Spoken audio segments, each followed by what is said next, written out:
ஆகாய் 2:4-5 ஆகிய வசனங்களில் வாக்குத்தத்த பகுதியை மாத்திரம் நம்ம வாசிப்போம். இந்த மாதத்தினுடைய வாக்குத்தத்தம் நீங்கள் திடன் கொள்ளுங்கள், வேலையை நடத்துங்கள் என்று கர்த்தர் சொல்லுகிறார். நான் உங்களுடனே இருக்கிறேன் என்று சேனைகளின் கர்த்தர் சொல்லுகிறார். என் ஆவியானவரும் உங்கள் நடுவில் நிலை கொண்டிருப்பார். பயப்படாதேயுங்கள். இந்த வார்த்தைகளை நீங்கள் நல்லா ஆழமாக கவனித்து கொள்ளுங்கள். எல்லா மாதமும் நமக்கு கொடுக்கப்படுகிற வாக்குத்தத்தத்தை போலல்ல, இந்த மாதம் ஒரு வித்தியாசமான ஒரு பெரிய வசனத்தை வாக்குத்தத்தமாக ஆண்டவர் கொடுத்திருக்கிறார். இந்த வசனத்திலிருந்து செய்தி எடுக்கிறது மிக கடினமான ஒரு காரியமாக இருந்தாலும் கர்த்தர் இதிலிருந்து அநேகரோடு கூட கர்த்தர் தனிப்பட்ட வாழ்க்கையோடு கூட கர்த்தர் பேசுகிறவராக இருக்கிறார். அதனால் நீங்கள் கவனமாக இந்த வார்த்தைகளை கவனிச்சிங்கன்னா தான் கர்த்தர் உங்களோடு பேசுகிற காரியத்தை புரிந்து கொள்ள முடியும். முதல் ஆராதனையில் நான் கொடுத்த வேத பகுதியை நான் சுருக்கமாக சொல்லி அதற்கு பின்பு நான் தொடர்ந்து செய்தி எடுக்க விரும்புகிறேன். முதலாவது, ஆண்டவர் நம்முடைய வாழ்க்கையில் வரக்கூடிய யுத்தங்களை சந்திப்பதற்கு நாம் பயப்படுகிறோம். நம்முடைய வாழ்க்கையில் அநேக யுத்தங்கள் உண்டு. ஒவ்வொரு காலகட்டத்திலையும் ஒவ்வொரு யுத்தங்கள் உண்டு. ஒரு யுத்தம் முடிஞ்ச உடனே இன்னொரு யுத்தம் ஸ்டார்ட் ஆகும். அப்போ இந்த யுத்தங்களையும் போராட்டங்களையும் நாம் எப்படி நாம் இந்த யுத்தங்களை நடப்பிக்க போகிறோம், அடுத்தடுத்து நமக்கு முன்பாக நிற்கிற சவால்களை நாம் எப்படி அதை நின்று நாம் சந்திக்க போகிறோம் என்கிற ஒரு பயம் நமக்குள்ளே காணப்படுகிறது. அப்போ ஆண்டவர் நமக்கு சொல்லுகிறார், நீங்கள் திடன் கொள்ளுங்கள், வேலையை நடத்துங்கள் என்று கர்த்தர் சொல்லி, நான் உங்களுடனே இருக்கிறேன் என்று சேனைகளின் கர்த்தர் சொல்லுகிறார். அப்போ ஆண்டவர் சேனைகளின் கர்த்தர் என்றால் அவரோடு கூட ஒரு பெரிய சேனை உண்டு. தேவதூதர்களுடைய சேனை திரள் கூட்டத்தின் நடுவில் இருந்து தான் அவர்கள் அந்த தேவதூதர்களுடைய ஆராதனையின் நடுவில் தான் ஆண்டவர் என்ன செய்கிறார், துதிகளின் மத்தியிலே அவர் வாசம் பண்ணுகிறார். ஹல்லேலூயா. பரலோகமே உம்மை துதிப்பதால் கர்த்தாவே அங்கே வாழ்கிறீர். உம் ஆலயத்தில் உம்மை துதிக்கிறோம், கர்த்தாவே எழுந்தருளும். அப்போது பரலோகமே உம்மை துதிப்பதால் என்ன, பரலோகம் முழுவதும் கர்த்தரை துதித்து கொண்டிருக்கிறதுனால அவர் அங்கே வாசமாக இருக்கிறார். ஏனென்றால் அவர் துதிகளின் மத்தியில் மட்டும்தான் வாசமாக இருப்பார். ஹல்லேலூயா. அவர் நம் நடுவில் வாசமாக இருக்கணும்னு சொன்னால் என்ன பண்ணணும், துதித்து கொண்டே இருக்கணும். ஃபாதர் பாடுற மாதிரி நகத்தை கடிக்காமல் துதிப்பேன் துதிப்பேன் துதித்து கொண்டே இருப்பேன், இல்லையா? பாடுவோமா? துதிப்பேன் துதிப்பேன் துதித்து கொண்டே இருப்பேன். சத்தமா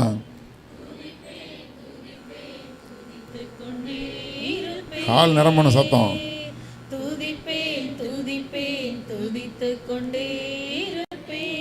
ஹல்லேலூயா. துதித்து கொண்டே இருக்கும் பொழுது துதிகளின் மத்தியில் அவர் வாசம் பண்ணுகிறார். ஹல்லேலூயா. அப்போ அந்த துதிகளின் மத்தியில் வாசம் பண்ணுகிற அந்த துதிக்கிற சேனையின் நடுவில் அவர் இருக்கிறார். அப்போது உங்கள் வீடு முழுவதிலும் என்ன இருக்கணும், தேவ தூதர்கள் இருக்கணுமா, துதி இருக்கணுமா? நான் முதல் ஆராதனையில் சொன்னேன், ஒவ்வொருத்தருக்கும் ஆண்டவர் தேவ தூதர்களை நியமித்திருக்கிறார். நீங்கள் போகும் பொழுதும் வரும் பொழுதும் உங்களை பாதுகாக்கும்படி ஆண்டவர் தேவ தூதர்களை நியமித்திருக்கிறார். பரலோகத்திலே உங்களுடைய நல்லது கெட்டது கம்ப்ளைண்ட் பண்ணுறதுக்கு 2 பேர் இருக்காங்க. சரியா? இப்போ ஸ்கூலுக்கு போகிறாங்க பசங்க, ஸ்கூலில் போய் என்ன பண்ணுறாங்க யாருக்குமே தெரியாது. அப்படின்னா உங்களுக்கென்று நீங்கள் ஆண்டவரை ஏற்றுக்கொண்டிருக்கிற பிள்ளைகளுக்கு தேவ தூதர்களை தேவன் வைத்திருக்கிறார். தெரியுமா? என்னடா முழிக்கிறீங்க 2 பேரும்? உங்களுக்கு மட்டும் இல்லை, இங்கே இருக்கிறவங்களுக்கும் அங்கே இருக்கிறவங்களுக்கு எல்லாருக்கும் தான் தேவன் தேவ தூதர்களை நியமித்திருக்கிறார். நீங்கள் என்ன பண்ணுறீங்க, என்ன செய்கிறீங்க, எங்கே உட்கார்றீங்க, எங்கே பேசுகிறீங்க, என்ன நினைக்கிறீங்க, எல்லாவற்றையும் பரலோகத்துக்கு தெரியப்படுத்துகிறதற்கு. ஹல்லேலூயா. உங்கள்கிட்டருந்து நல்ல விஷயங்கள் பரலோகத்துக்கு போகுதா, கெட்ட விஷயங்கள் பரலோகத்துக்கு போகுதா? அதே சமயத்தில் அந்த தேவதூதர்கள் உங்களுக்கு ஒரு தீமை வராதபடிக்கு ஆண்டவர் உங்களை பாதுகாக்கிறார். நீங்கள் போகும் பொழுதும் வரும் பொழுதும் உங்களுக்கு பாதுகாப்பை தேவன் தம்முடைய தூதர்களை கொண்டு பாதுகாக்கிறார். உன் பாதம் கல்லில் இடராதபடி தம்முடைய தூதர்களுக்கு கட்டளையிடுகிறார் என்று சொல்லப்பட்டிருக்கிறது. அப்போது அப்படிப்பட்ட சேனைகளை தேவன் நமக்கு பாதுகாப்பாக வைத்திருக்கிறார். அந்த தேவதூதனுக்கு முன்பாக அப்படின்னு வசனம் இருக்குது. அவனுக்குரிய தேவதூதன் இப்படிலாம் வசனங்கள் இருக்குது. தேவ பிள்ளைகளே, உங்களுக்கென்று தேவன் தம்முடைய தூதர்களை நியமித்திருக்கிறார். அவர் பார்க்குறார் நம்முடைய கிரியைகள் எப்படிப்பட்டது, நம்முடைய செய்கைகள் எப்படிப்பட்டது, நம்ம உண்மை பேசுகிறோமா, பொய் பேசுகிறோமா, ஃப்ராடு பண்ணுறோமா, பித்தலாட்டம் பண்ணுறோமா, உண்மையாக இருக்கிறோமா, எல்லாவற்றையும் அவர் தம்முடைய தூதர்களை வைத்தே கண்காணிக்கிறார். இன்றைக்கி கண்காணிக்கிறதுக்கு கண்காணிப்பு கேமராக்கள் இருக்கிறது, அப்படி தானே? நமக்கெல்லாம் யார் இருக்கா? தேவதூதர்களை நியமித்திருக்கிறார். நான் சொல்கிறது விளையாட்டுக்கு நினச்சிங்களா? இல்லையா? அவர் தம்முடைய தூதர்கள். அதனால தான் எங்கே போகிறீங்க, என்ன பேசுகிறீங்க, எப்படி நடந்துக்கிறீங்க, நீங்கள் வெளியில் போயிட்டு வந்து உள்ள வீட்டுக்குள்ளே நல்ல உண்மையை சொல்கிறீங்களா, பொய்யை சொல்கிறீங்களா, எல்லாவற்றையும் அவர் அறிந்திருக்கிறார். இல்லையா? நம்முடைய எழுந்திருக்குதலையும் உட்கார்தலையும் அவர் அறிந்திருக்கிறார். பாடும்போது பாடிடுறோம், என் எண்ணங்கள் இயக்கங்கள் எல்லாமே அறிந்திருக்கிறீன்னு பாட்டு பாடுறோமே, உணர்ந்திருக்கிறோமா? பயம் இருக்குதா? அல்லேலூயா. அப்பா அம்மாவை ஏமாற்றலாம், எஜமான ஏமாற்றலாம், இல்லையா? யாரை வேணாலும் ஏமாற்றலாம். 2 பேரை ஏமாற்ற முடியாது. ஒன்று, உங்களை நீங்களே ஏமாற்ற முடியாது, கரெக்டா? 2வது, தேவனை ஏமாற்ற முடியாது. முதலாவது, உங்களை நீங்கள் ஏமாற்ற முடியுமா? சொல்லுங்கள். உங்களை நீங்கள் ஏமாற்றவே முடியாது. ஏன்னா உங்களுக்குள்ள தேவன் மனசாட்சின்னு ஒரு விஷயத்தை வச்சுருக்காரு. நான் அடிக்கடி சொல்லுவேன், அதாவது ஒரு கம்ப்யூட்டரில் இருக்கக்கூடிய டேட்டாவை அதில் உள்ள ஹார்ட் டிஸ்க் எடுத்துகிட்டா போதும், அதில் உள்ள எல்லாமே என்ன செஞ்சிடும், டேட்டா வந்துடும். இப்போது விமானம் விபத்துக்குள்ளாகும்போது அதில் கருப்பு பெட்டின்னு ஒன்று வச்சுருப்பாங்க. அந்த கருப்பு பெட்டி தான் தேடுவாங்க. என்ன தான் விமானம் மொத்தத்துக்கு எரிஞ்சு போனாலும், ஆனால் உள்ளே என்ன நடந்துச்சுங்கிற வீடியோ ஆடியோ ரெக்கார்டிங் எல்லாம் அந்த பாக்ஸுக்குள்ளே இருக்கும். அதில் ஒரு ஹார்ட் டிஸ்க் இருக்கும். அந்த ஹார்ட் டிஸ்கில் எல்லாமே ரெக்கார்டாகிருக்கும். அதை தேடி கண்டுபிடிச்சி அந்த ஹார்ட் டிஸ்க் எடுத்து ப்ளே பண்ணி பார்த்தா தெரிஞ்சிடும், இந்த விமானம் விபத்துக்குள்ளாகிறதுக்கு முன்னாடி உள்ளே என்ன நடந்துச்சு, விமானியுடைய கண்ட்ரோல் ரூமுக்குள்ளே என்ன நடந்துச்சு, விமான பயணிகள் இருந்த இடத்துல என்ன நடந்துச்சு, எல்லாத்தையும் அது ரெக்கார்ட் பண்ணிக்கிட்டே இருக்கும். மொத்த ஃப்ளைட்டை எரிஞ்சு போனாலும் உண்மையை அழிக்க முடியாது. ஆமேன்னு சொல்ல மாட்டிங்களா? அல்லேலூயா. எதை அழிக்க முடியாது? உண்மையை அழிக்க முடியாது. அதனால தான் கண்டுபிடிக்க முடியாத கேஸெல்லாம் கண்டுபிடிச்சிடுறாங்க, புரியுதா? அப்படி ஒரு மனுஷன் தேவன் கொடுத்த ஞானத்திலே நம்முடைய தவறுகள் எல்லாம் கண்டுபிடிக்கப்படுகிறதானால், அந்த மனுஷனுக்கு மூளையை கொடுத்த ஆண்டவர் கண்டுபிடிப்பாரா, கண்டுபிடிக்க மாட்டாரா? அப்போ நம்ம அவருக்கு எவ்வளோ பயந்து நடக்கணும். அல்லேலூயா. இனிமேல் பயந்து நடப்பேன் பாஸ்டர் சொல்கிறவங்க கரங்களை வைத்து அல்லேலூயா சொல்லுங்கள். ஆமாம். அதனால் தேவன் நம்மை கண்காணிக்கிறவராக இருக்கிறார். அவர் நம்மை காண்கிற தேவன். அந்த ஒரு வார்த்தையில் அவ்வளோ அர்த்தம் இருக்குது. அல்லேலூயா. நீர் என்னை, சத்தமாக சொல்லுங்கள், காண்கிற தேவன். அவர் நம்மை காண்கிறார். அப்போது அவருக்கு அவ்வளோ பெரிய சேனை இருக்கிறது. அந்த சேனைகளின் கர்த்தர் தான் சொல்கிறாரு, நான் உங்களுடனே இருக்கிறேன், நீங்கள் திடன் கொண்டு வேலையை நடத்துங்கள். அப்போது வேலையை நடப்பிக்கிறதுக்கு முன்னாடி என்ன வேலை அப்படின்னு பார்க்கும்போது, நமக்கு இந்த வாரத்திலே கர்த்தர் கொடுக்குற வார்த்தைகள் என்னென்னா, உன்னுடைய வாழ்க்கையில் வரக்கூடிய யுத்தங்களை நீ எப்படி சந்திக்க போகிறாய்.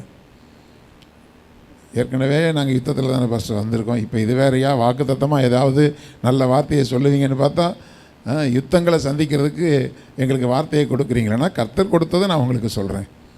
அதான் காலையில் இந்த வசனத்தை கூட வாசித்தேன்.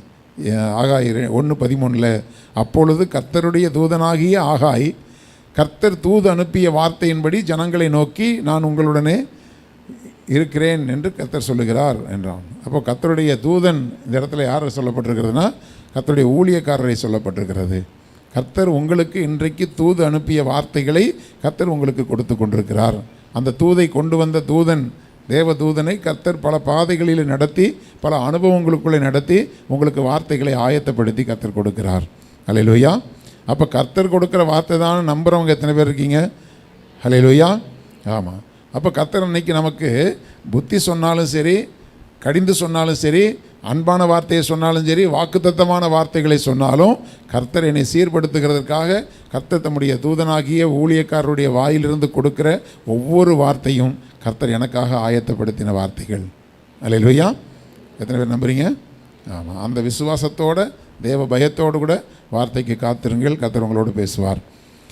அப்போது இதில் நமக்கு வாழ்க்கையில் வரக்கூடிய யுத்தங்கள் எப்படிலாம் இருக்குது, அதை நாம் எப்படி நடத்த போகிறோம், அந்த காரியங்களை எப்படி நம்ம ஃபேஸ் பண்ண போகிறோம், அல்லது அதை எப்படி டீல் பண்ண போகிறோம், நம்ம எப்படி சந்திக்க போகிறோம் என்று பார்க்கும் பொழுது, எப்படிப்பட்ட யுத்தங்கள்லாம் நம்முடைய வாழ்க்கையில் நடக்கிறதுன்னு சொல்லி பார்க்கும்போது, நாம் செய்த நன்மைக்கு பதிலாக தீமை செய்தவர்களால் உண்டாகிற யுத்தம். நம்முடைய வாழ்க்கையில் நாம் இடத்துல நன்மையை பெற்று நன்மைக்கு பதிலாக தீமையை செய்கிறவர்கள் நம்ம வாழ்க்கையில் சில போராட்டங்களை உண்டாக்கிடுவாங்க. அப்போது இவங்களால தான் இந்த பிரச்சனை வந்ததுன்னு நம்ம கேள்விப்படும் பொழுது அல்லது பார்க்கும் பொழுது, இவங்களுக்கு நான் இவ்வளவு நன்மை செஞ்சேனே, இவங்களுக்கு இவ்வளோ ஒத்தாசையாக நான் நின்றனே, இவர்களுக்காக நான் செலவிட்ட நேரங்கள் எவ்வளவு, இவர்களுக்காக நான் செலவு செய்த பணங்கள் எவ்வளவு, அப்படி என்று சொல்லி அவர்களுக்கு நாம் நன்மை செய்திருக்க அவர்கள் நமக்கு தீமையான காரியங்களை செய்து நம்மை மன போராட்டத்துக்குள்ளே, மன யுத்தத்துக்குள்ளே நம்மை நடத்தி விடுவார்கள். அப்படிப்பட்ட யுத்தங்களை நாம் சந்திக்கும் பொழுது, அநேக நேரங்களில் நமக்கு இந்த மாதிரி யுத்தங்கள் வரும்போது ஏதாவது பண்ணி அவங்கள திருப்திப்படுத்த நம்ம முயற்சி பண்ணுறோம். இது வரைக்கும் யாரையாவது திருப்திப்படுத்தியிருக்கீங்களா? பணம் செலவு பண்ணி, ஒத்தாசை செய்து, உதவி செய்து, நேரங்களை செலவிட்டு திருப்திப்படுத்தியிருக்கீங்களா? யாரையும் இந்த உலகத்தில் மனுஷர்களை திருப்திப்படுத்த முடியாது. ஆனால் நீங்கள் அவர்களுக்காக செலவிட்ட நேரங்களை நீங்கள் ஆண்டோடைய சமூகத்தில் செலவிட்டிருப்பீங்களான்னா கிடையாது. உண்மையா? அதாவது ஒரு ராஜாவுக்கு கீழே ஒரு பெரிய படைத்தளபதி உண்மையாய் ரொம்ப உத்தமமாய் வேலை செய்ததான ஒரு படைத்தளபதி. அவர் சொன்னால் போதும், அவர் சொன்னால் ராஜா அப்படியே நம்புவார். அவர் சொன்ன எல்லா காரியத்தையும் கர்த்தர் அந்த ராஜா சொன்னால் அது கரெக்டாக இருக்கும், செஞ்சால் கரெக்டாக இருக்கும். அல்லேலூயா. அப்போ அப்படிப்பட்ட ஒரு உண்மையான ஒரு தளபதி பல ஆண்டுகள், எத்தனை வருஷமோ, 10 வருஷமோ 20 வருஷமோ அவருக்கு கீழே வேலை செஞ்சார். ஆனால் அவர் ரட்சிக்கப்பட்டவர். ராஜாவுக்காக அவர் எடுத்துக்கொண்ட பிரயாசங்கள், ராஜாவை சந்தோஷப்படுத்துகிறதுக்காக அவர் எடுத்துக்கொண்ட பிரயாசங்கள் எல்லாம் முடிஞ்சு ஒரு குறிப்பிட்ட காலகட்டம் வரும்போது, யாரோ ஒருத்தர் ஒரு வார்த்தையை, தளபதி இப்படி பண்ணிட்டாரு அப்படின்னு சொன்ன உடனே அந்த வார்த்தையை அப்படியே ராஜா நம்பிட்டார். அல்லேலூயா. அநேக நேரங்களில் எவ்வளவோ நன்மை செஞ்சுருப்போம், யாரோ ஒருத்தர் ஒரு வார்த்தை சொன்னோன்னா அந்த வார்த்தையை நம்பிக்கிட்டு நம்மளை பகைக்க ஆரம்பிச்சிருவாங்க. அந்த ஒரு வார்த்தை, இத்தனை வருஷம் அவங்களுக்கு நம்ம செஞ்ச நன்மைகளெல்லாம் மறந்து போய் ஒரு வார்த்தையை நம்பி நமக்கு விரோதமாகி மாறிடுவாங்க. அப்படிப்பட்ட ஒரு வார்த்தை வரும்போது நமக்குள்ளே மனசுக்குள்ளே ஒரு பெரிய யுத்தம் வந்துடும். அப்படி யுத்தம் வரும் பொழுது அந்த வருத்தம், அது துக்கம், அது அப்புறம் கசப்பாக மாறி, அது கோபமாக மாறி, மாம்சத்துக்குரிய யுத்தத்துக்கு நம்ம ஆயத்தமாயிடுவோம். அல்லேலூயா. அப்போ அதே போல் தான் அந்த ராஜாவுடைய வாழ்க்கையில் ஒரு பெரிய ஒரு நெருக்கம். கடைசியாக ராஜா சொல்லிட்டாரு, இந்த தளபதியை தூக்கு தண்டனை கொடுக்குறேன், அவரை தூக்கில் போடுங்க அப்படின்ட்டாங்க. அப்போ அவர் தூக்கு தண்டனைக்கு ரெடியாகியாச்சு, போய் தூக்கு மேடையில் நிற்கிறாரு. கடைசியாக உன்னுடைய ஆசை என்ன அப்படின்னு கேட்கும்போது, கேட்பாங்க இல்லையா, இருக்கும்போதெல்லாம் ஆசையை கேட்க மாட்டாங்க. தாய் தகப்பன் இருக்கும்போது ஒழுங்காக கவனிக்க மாட்டாங்க, செத்ததுக்கப்புறம் கல்லறையில் போய் பாலாக ஊற்றுவாங்க இல்லையா. அப்படின்னா என்ன அர்த்தம்னா, நான் பாலாக போனவன், உன்னை உயிரோடு இருக்கிறதுக்கு ஒழுங்காக பார்க்கல, நான் பாலாக போனவன் அடையாளம் காட்டுறதுக்கு பால் ஊற்றுறாங்களோ தேன் ஊற்றுறாங்களோ அவங்களா குடிக்க போகிறாங்க. அந்த ஒரு செம்பு பாலை உயிரோடு இருக்கவங்க கொடுத்தா குழந்தை நாளைக்கு நினச்சிருப்பாங்க, இருந்திருப்பாங்க. அதுவும் கிடையாது.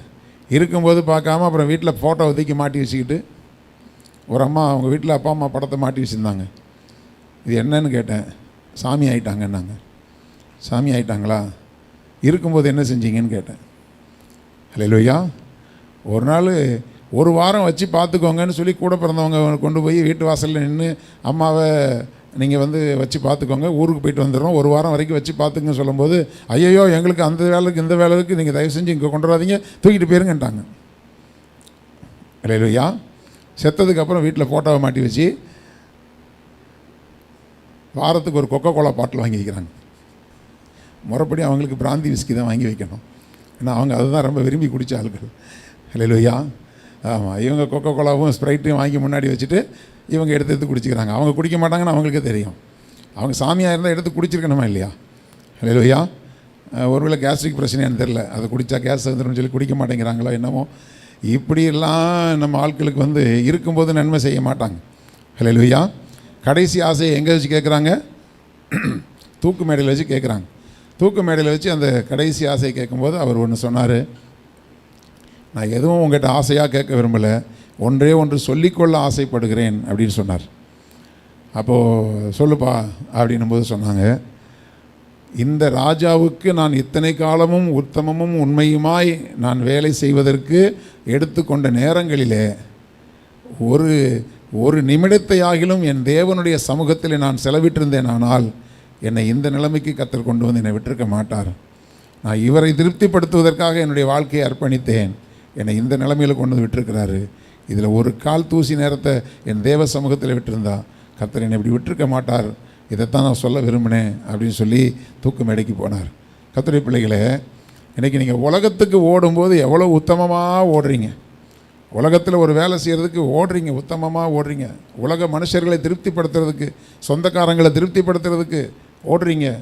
ஐயையோ அவங்க என்ன நினச்சிருவாங்க, ஐயையோ இவங்க என்ன நினச்சிருவாங்க. என்னைக்காவது கர்த்தர் என்ன என்ன நினைக்க போகிறார் யோசிச்சிருக்கோமா? உலகத்தை திருப்திப்படுத்துகிறோம், நண்பர்களை திருப்திப்படுத்துகிறோம், உறவுகளை திருப்திப்படுத்துகிறோம், வேலை செய்கிற இடத்துல எஜமானை எப்படியாவது திருப்திப்படுத்துகிறோம்.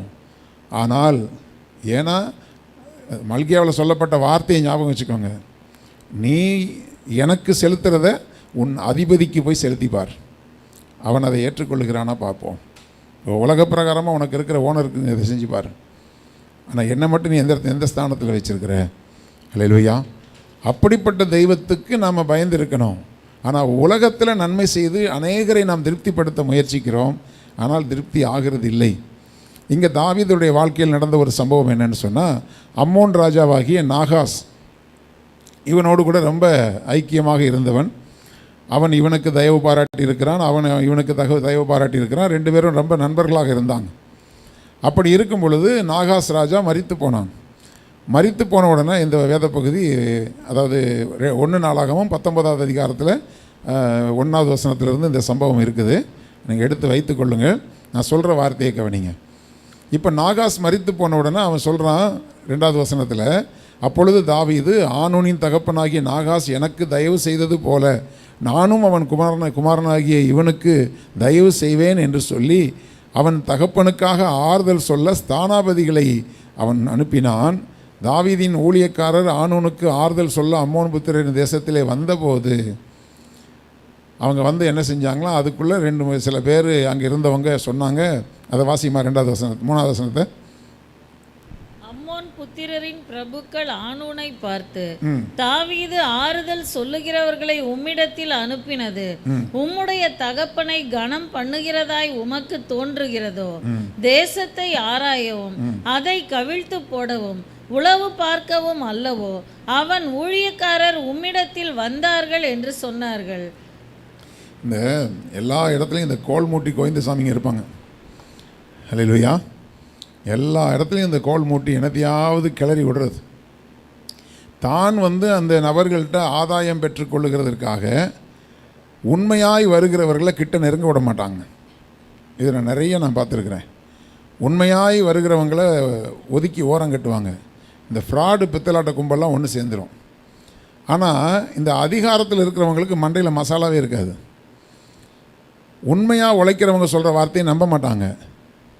ஜாலக்கு பேச்சு பேசுவாங்கள்ல, அவங்க வார்த்தையை நம்புவாங்க.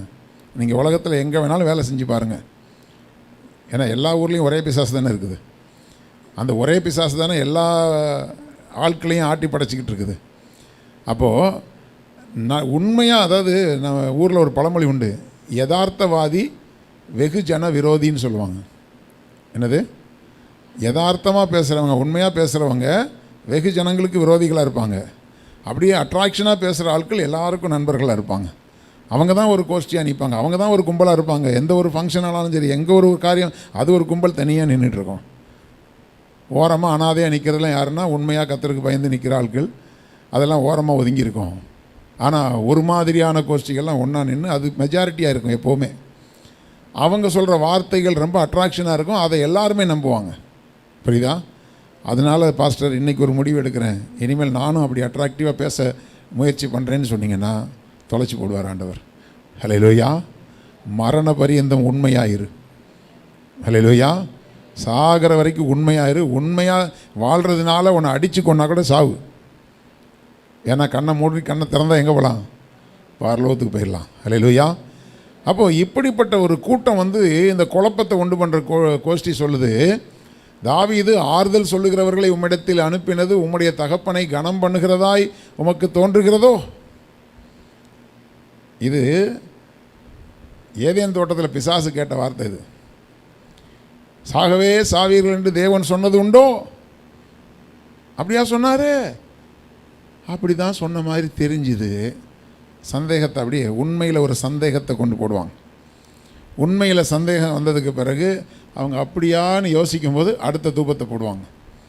போட்டு நன்மை செய்ய வந்தவர்களுக்கு தீமை செய்து இவங்க செஞ்ச ஒரு காரியம் என்னென்னா, அவங்களுக்கு அந்த வந்த ஸ்தானாபதிகள் சொன்னால் அங்கே இருக்கிற தேசத்தில் இருக்கிற மிக முக்கியமானவர்கள். ஸ்தானாபதி என்றால் தூதர்கள்னு அர்த்தம். அதாவது இன்றைக்கி இந்தியாவுக்கு அம்பாசிடர்னு சொல்லுவாங்க. இந்தியாவிலிருந்து இப்போது இங்கிலாந்துக்குரிய தூதர்கள் இருப்பாங்க, அம்பாசிடர்ஸ் இருப்பாங்க. எல்லா தேசத்துக்கும் அம்பாசிடர்ஸ் இருப்பாங்க. அவங்க பேர் தான் ஸ்தானாபதி. அம்பாசிடருங்கிறது சாதாரண ஒரு போஸ்டிங் கிடையாது. அப்படிப்பட்ட ஒரு தேசத்திலிருந்து ஒரு தேசத்துக்கு தூது கொண்டு போகக்கூடிய தூதர்களை இவங்க பண்ண வேலை என்னென்னா, அவங்கள கூப்பிட்டு அவங்களுடைய தாடியெல்லாம் சிரைத்து மொட்டை அடித்து அவங்களுடைய ட்ரெஸ்ஸில் இடுப்பு பக்கம் மட்டும் வச்சுட்டு மிச்சம் எல்லாத்தையும் கட் பண்ணி அரைகுறை நிர்வாணத்தோடு கூட அவங்கள திருப்பி அனுப்பி விட்ருக்கான். எவ்வளோ பெரிய அவமானத்தை செய்கிறான். இப்போது தாவீதுக்கு இந்த காரியம் அறிவிக்கப்படுகிறது. அப்போது அவனுக்கு தயவு செய்யும்படி, அவனுக்கு நன்மை செய்யும்படி நான் எடுத்துக்கொண்ட பிரயாசத்துக்கு பதிலாக நன்மைக்கு தீமை செய்து விட்டார்களே என்கிற ஒரு போராட்டம். ஹல்லேலூயா. இது ஒருவேளை உங்களுடைய வாழ்க்கையில் இப்படிப்பட்ட போராட்டங்கள் இருக்குமானால், அப்போ இப்படிப்பட்ட போராட்டம் இங்கே யோவாபும் அபிசாய் அவனுடைய சகோதரனும் தாவீதுடைய படை சேவர்கள், இப்போது அது ஃபுல்லாக நீங்கள் வாசிச்சிங்கன்னா தெரியும். இப்போ அம்மோன் புத்திரர் அதாவது யூதர்களுக்கு அருவருப்பானது நிமித்தமாக என்றெல்லாம் சொல்லப்பட்டிருக்கு. அப்படின்னா இப்போ தாவீதுக்கு கோபம் வந்துருச்சு. இப்போ அம்மோன் புத்திரர்கள் இப்போ தாவீதுடைய பார்வையில் ஸ்நேகமாக இருந்தவர்கள் அருவருப்பாக மாறிட்டாங்க.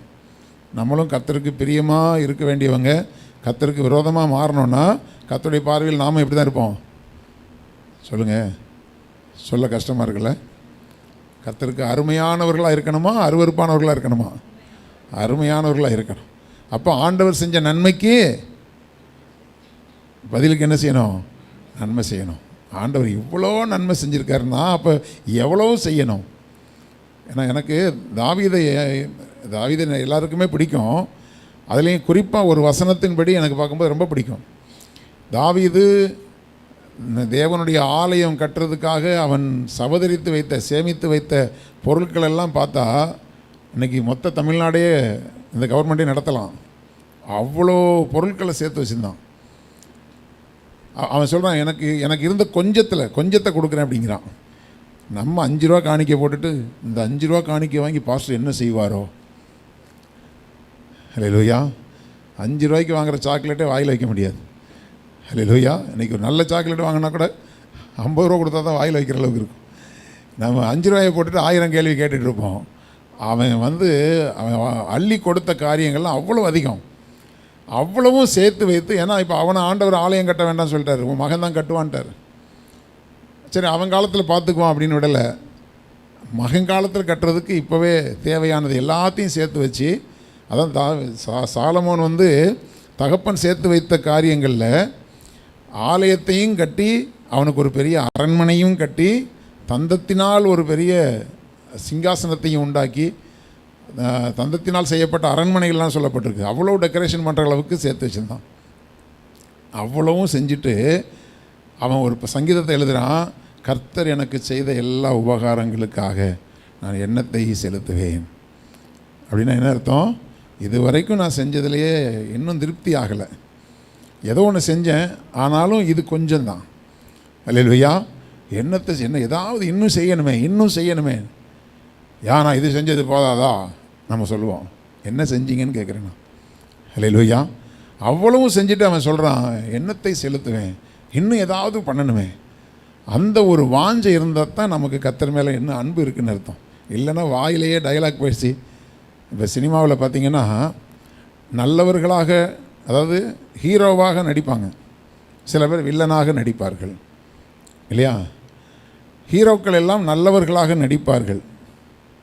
நான் சொல்கிற வார்த்தை புரியுதா? அவர்கள் நல்லவர்களாக நடிப்பார்கள். வில்லனாக இருக்காங்க பாருங்கள், அவங்க வில்லன்களாக நடிப்பார்கள். ஆனால் நிறையா சினிமா துறையிலிருந்து வந்த ஒரு ரிப்போர்ட் தான் சொல்கிறேன், நல்லவர்களாக நடித்தவர்கள் நல்லவராக நடித்தார்கள், வில்லனாக நடித்தவர்கள் வில்லனாக நடித்தார்களே தவிர அவர்கள் அநேகர் நல்லவர்களாக இருந்தார்கள். ஹல்லேலூயா.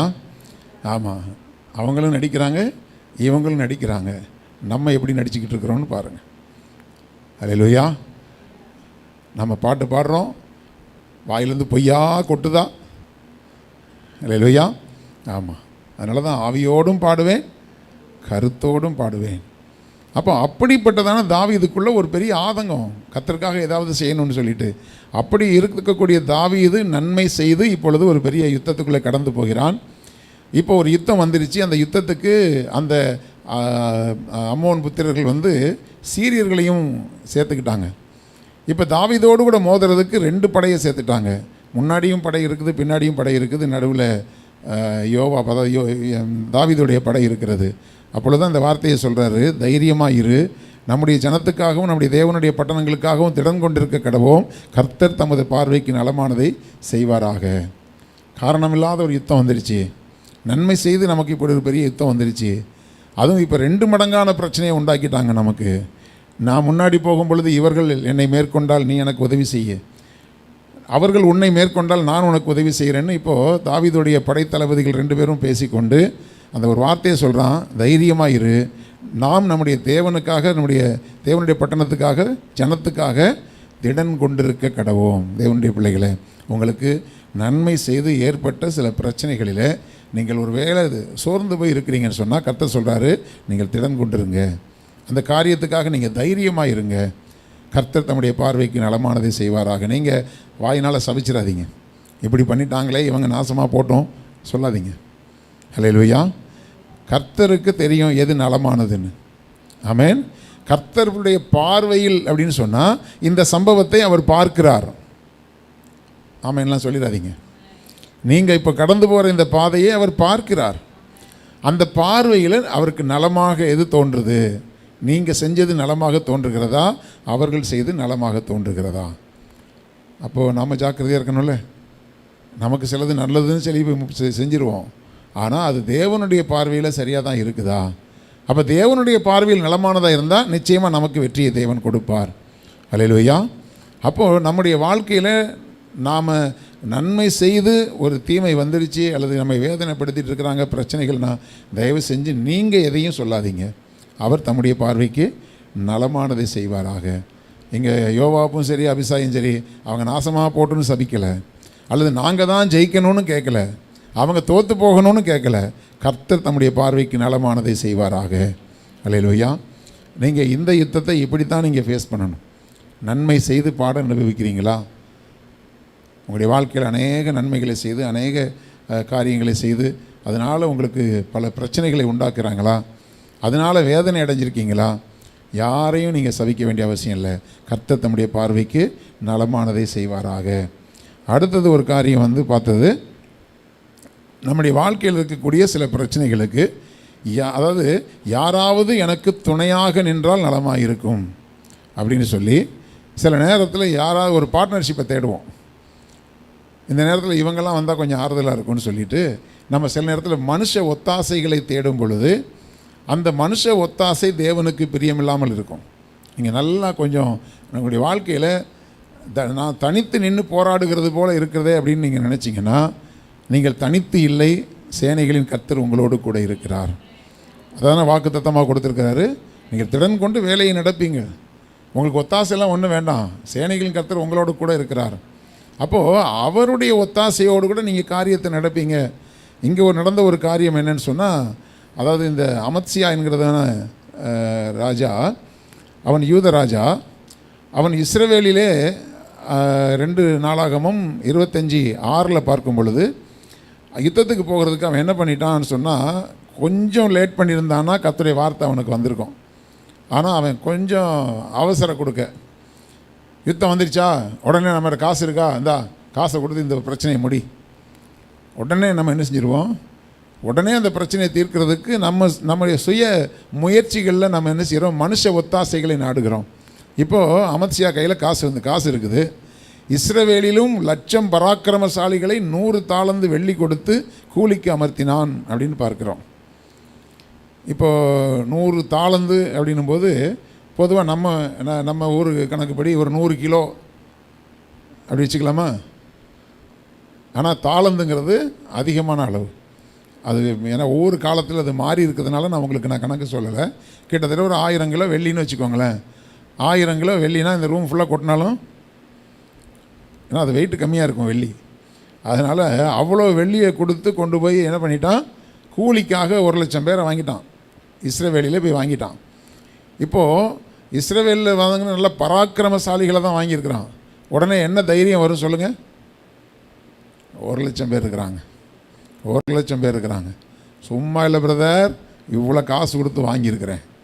இப்போ பணமும் ஆட்களும் உங்களுக்கு முன்னால் அப்படி நின்று இவங்க என்னுடைய பிரச்சனையை தீர்த்துருவாங்க அப்படின்னு ஒரு மனுஷ ஒத்தாசையை நீங்கள் தேடும் பொழுது 7வது வசனத்தில் தேவனுடைய மனுஷன் ஒருவன் அவனிடத்தில் வந்து, ராஜாவே, இஸ்ரவேலின் சேனை உம்முடனே வரலாகாது. உடனே நம்ம சொல்லுவோம், கொஞ்சம் முன்னாடி சொல்லியிருக்கக்கூடாதா? ஆண்டவர் சில நேரத்தில் ஏன் வெயிட் பண்ணுறாருன்னா, நீங்கள் என்ன முடிவு எடுக்கிறீங்கன்னு பார்க்குறாரு. கர்த்தருக்குள்ளே முடிவு எடுக்கிறீங்களா இல்லை மாம்சத்தில் முடிவு எடுக்கிறீங்களான்னு பார்க்குறாரு. உங்களுக்கு இருக்கிற பணத்தையும் வசதியையும் உங்களுடைய சொத்துக்களையும் ஆஸ்திகளையும் நீங்கள் பிரதானமாக வைத்து நீங்கள் முடிவு எடுக்கிறீங்களா இல்லை கர்த்தர் எனக்கு தம்முடைய பார்வைக்கு நலமானதை செய்வாராகன்னு காத்திருக்கிறீங்களா? அப்போது அநேக நேரங்களில் கர்த்தர் கிரியை செய்யலைன்னா நம்ம ஒரு கிரியை நம்ம என்ன செய்வோம், ஆரம்பிச்சிருவோம். அப்போ நம்ம அநேக நேரங்களில் நாம் அவசரப்பட்டு தான் சில பிரச்சனைகளை என்ன செஞ்சிடறோம், முடிச்சிடறோம். அதில் தாவீது ஒரு தவறு செய்ய இருந்தான். அவன் வந்து நாபாலை என்ன செஞ்சான், அவனை கொண்டு போடுறதுக்கு பிளான் பண்ணி கிளம்பிட்டான். கர்த்தர் சரியான நேரத்தில் அவன் தப்பு செய்யாதபடி அபிகாயிலை அனுப்பி ஆண்டவர் பாதுகாத்தார்.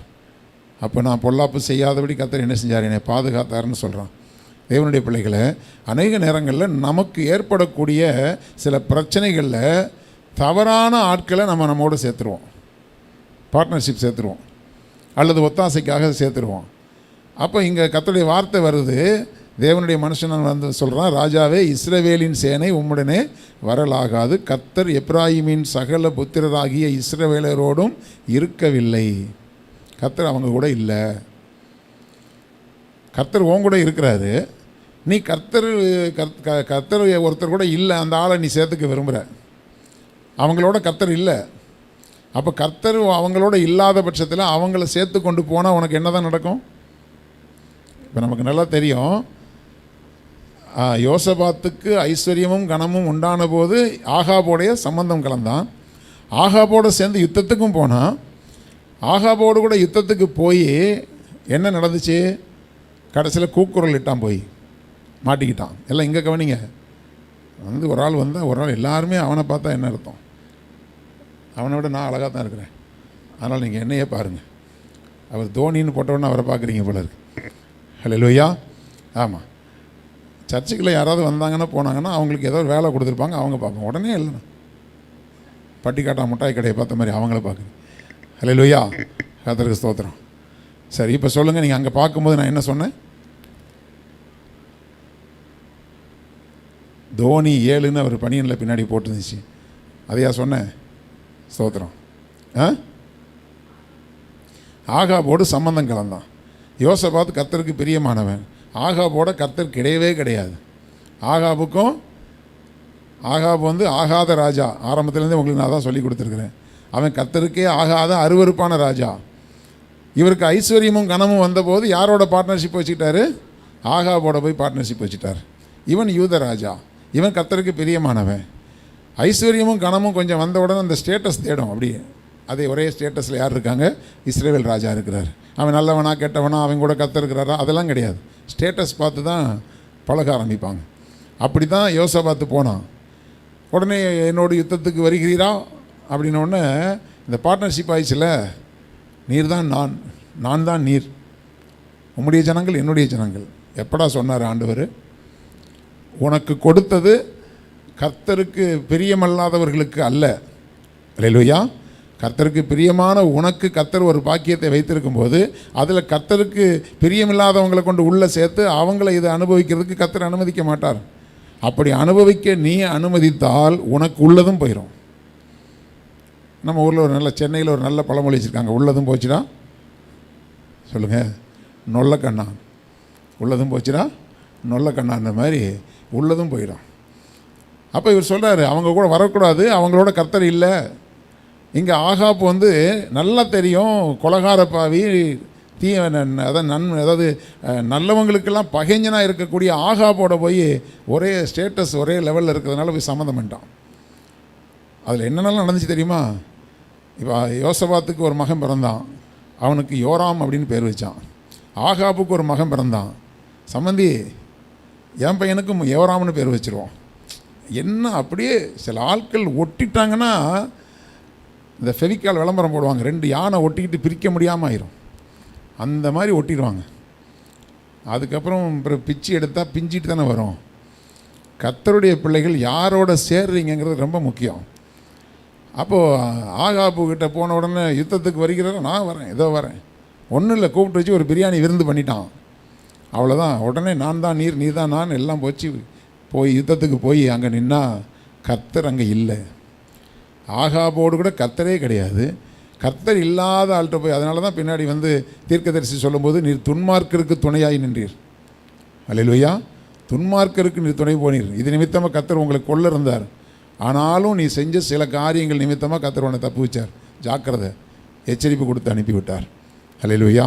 தேவனுடைய பிள்ளைகளே, என் வாழ்க்கையில் ஒரு யுத்தம் வந்திருக்குது. அதுக்காக கர்த்தருக்கு பிரியமில்லாதனாலும் பரவாயில்ல, ஏதோ கொஞ்சம் செல்வாக்காக இருக்கிறாங்கன்னு அவங்களோட ஒட்டி கொண்டால் ஆபத்து பெருசாக இருக்கும். அல்லேலூயா.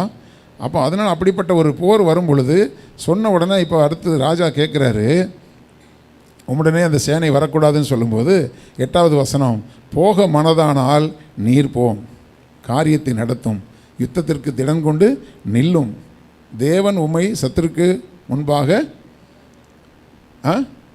விழ பண்ணுவார். என்னப்பா இது, கர்த்தர் உங்க கூட தான் இருக்கிறாரு, விழ பண்ணுவாரான்னு அதுக்கடுத்து கீழே அதுக்கு விளக்கம் சொல்கிறாரு. ஒத்தாசை பண்ணவும், ஒத்தாசை செய்யவும், விழ பண்ணவும் தேவனால் கூடும். ஏன்னா நீ அவன் கூட போனால் விழுந்து போவ, நீ அவனை விட்டுட்டு போ, கர்த்தர் உனக்கு ஒத்தாசை பண்ணவும் அவரால் முடியும், உன்னை விழ பண்ணவும் அவரால் முடியும். அப்போ இது இது இது ஆசீர்வாதமான வார்த்தையா சாபமான வார்த்தையானா எச்சரிப்பான வார்த்தை. ஹல்லேலூயா. அப்போ உன்னை விழ பண்ணுறது அல்லது உனக்கு ஒத்தாசை பண்ணுறது எப்ராயிம் புத்திரர் கிடையாது, இஸ்ரவேல் புத்திரரும் கிடையாது, செல்வாக்கு உள்ளவங்களும் கிடையாது, பணபலம் படைத்தவர்களும் கிடையாது. என்னதான் எல்லாம் இருந்தாலும் உன்னை விழ பண்ணுறதுக்கு அவரால் முடியும், உனக்கு ஒத்தாசை செய்ய அவரால் முடியும். அப்படின்னா நீ யாரை சார்ந்து கொள்ள போகிறாய், யாரை பார்ட்னர்ஷிப்பாக வச்சுக்க போகிற? அல்லேலூயா. யாரை வச்சுக்கலாம்? இந்த வசனத்தின்படி யாரை வச்சுக்கலாம்? ஆண்டவர் ஒருத்தர் தான் நமக்கு ஒத்தாசை. அல்லேலூயா. ஆமாம், அவர் தான் நம்ம பார்ட்னர். அல்லேலூயா. அவர் நம்முடைய லைஃப் பார்ட்னர் இல்லை, லைஃப் லாங் பார்ட்னர். அல்லேலூயா. அவர் தான் நமக்கு எல்லா காலத்திலும். அப்போது அப்படிப்பட்ட ஒரு எச்சரிப்பை கொடுத்த பொழுது அடுத்து இப்போ ஒரு சந்தேகம் வந்துடுச்சு. 9வது வசனத்தில், அப்பொழுது அமத்சியா, அப்படியானால் நான் இஸ்ரவேலின் சேனைக்கு கொடுத்த 100 தாலந்துக்காக என்ன செய்ய வேண்டும்? திரும்ப போய் கேட்கட்டுமா? 100 தாலந்து வேறு வேஸ்ட் பண்ணிட்டேனே, கொஞ்சம் முன்னாடி சொல்லியிருக்கக்கூடாதா? ஆண்டவர் அருமையாக சொல்கிறாரு, அதற்கு தேவனுடைய மனுஷன், அதை பார்க்கிலும் அதிகமாய் கர்த்தர் உமக்கு கொடுக்கக்கூடும். போய் அவன்கிட்ட போய் திரும்ப கேளுன்னு சொன்னாரா? ஒருவேளை நீங்கள் செஞ்ச தப்பு நிமித்தமாக கொஞ்சம் பணம் செலவாயிருச்சா, தப்பான ஆளை சேர்த்ததுனால சில பணங்கள் செலவாயிருச்சா, கர்த்தர் சொல்கிறாரு விட்டுரு. என்ன பாஸ்டர் இவ்வளோ ஈஸியாக சொல்லிட்டீங்க? நான் சில பேருக்கு இந்த மாதிரி ஆலோசனை சில பேருக்கு நான் கொடுத்துருக்குறேன். சரி போனால் போகுது விடு, கர்த்தர் பார்த்துக்குவார்னா, பணம் பணம் பணம் அதை பிடிக்க போய் அப்புறம் பணத்தை தான் பிடிச்சிட்டு வரணும். ஒன்றும் இல்லாமல் ஆயிடுச்சு. அப்படி எத்தனை பேருக்கு ஆலோசனை வருது, கொஞ்சம் பணம் செலவு வச்சு போ, ரைட்டு, உன்னுடைய மதியினத்தினால அந்த காரியத்தை செஞ்சியா, விட்டுரு, போனது போயிட்டு போகுது. இப்போ நீ கர்த்தரை நம்பி நீ செய்ய, கர்த்தர் உனக்கு ஜெயத்தை கொடுப்பார். ஹல்லேலூயா. இதுதான் நிறைய பேருக்கு அந்த ஆலோசனை பிடிக்காது. கர்த்தரை நம்பி போ அப்படின்னா, கர்த்தருக்கு காத்துரு அப்படின்னா அதுதான் கொஞ்சம் கஷ்டமாக இருக்கும். நீ கவலையப்படாத, இதோ 4 போலீஸ் ஆஃபீஸர் எனக்கு தெரியும், இந்த 4 எம்எல்ஏ தெரியும், எம்பிஏ தெரியும்னா நல்லவர் அவர் அப்படின்றவாங்க. அல்லேலூயா. ஒரு எம்எல்ஏ வந்தாருன்னு வச்சுக்கோங்களேன், 5 ரூபாயில் 5000 ரூபாயில் முடிய வேண்டிய பிரச்சனையை 5 லட்ச ரூபாயில் முடிப்பாங்க. நான் உங்களுக்கு எழுதி தரேன். சில நேரத்தில் ஊரில் பெரிய மனுஷங்கன்னு சில ஆட்களை போய் பார்த்தோன்னு சொன்னால் அவங்களுக்கு ஒரு பழக்கம் உண்டு. இப்போ போலீஸ் ஸ்டேஷனுக்கு வந்து நம்ம போனால் ஒரு 1000 ரூபா கொடுத்து பிரச்சனையை முடிக்க முடியும் அப்படின்னு சொன்னால், இந்த ஆட்கள் எப்படின்னா அந்த போலீஸ்காரன்ட்ட செல்வாக்கு வாங்குறதுக்காக நம்மகிட்ட 5000 ரூபா வாங்கி கொடுப்பான். அவங்களுக்கு என்ன தெரியும்னா, ஐயா வந்தால் 5000 ரூபா வாங்கி கொடுப்பாரு. அடுத்த வாட்டி இந்த ஐயா போனால் ஒரு காரியத்தை அவர் சாதிச்சுட்டு வந்துடுவார்.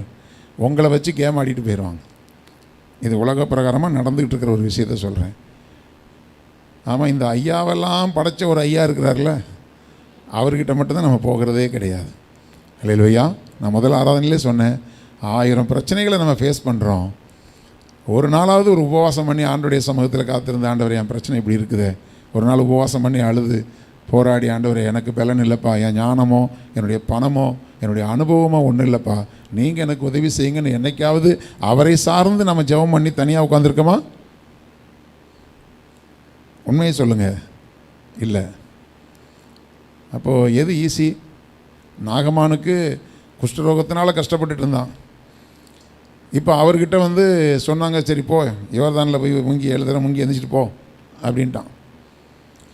இவனுக்கு என்ன, எங்கள் ஊரில் ஆறு இல்லையா, குளம் இல்லையா, குட்டம் இல்லையா, நாங்கள் அங்கெல்லாம் முங்க மாட்டோமா? இவர் வந்து யோர்தானில் முங்கினா தான் எனக்கு வந்து சுகம் கிடைக்குமா? ஆனால் போ.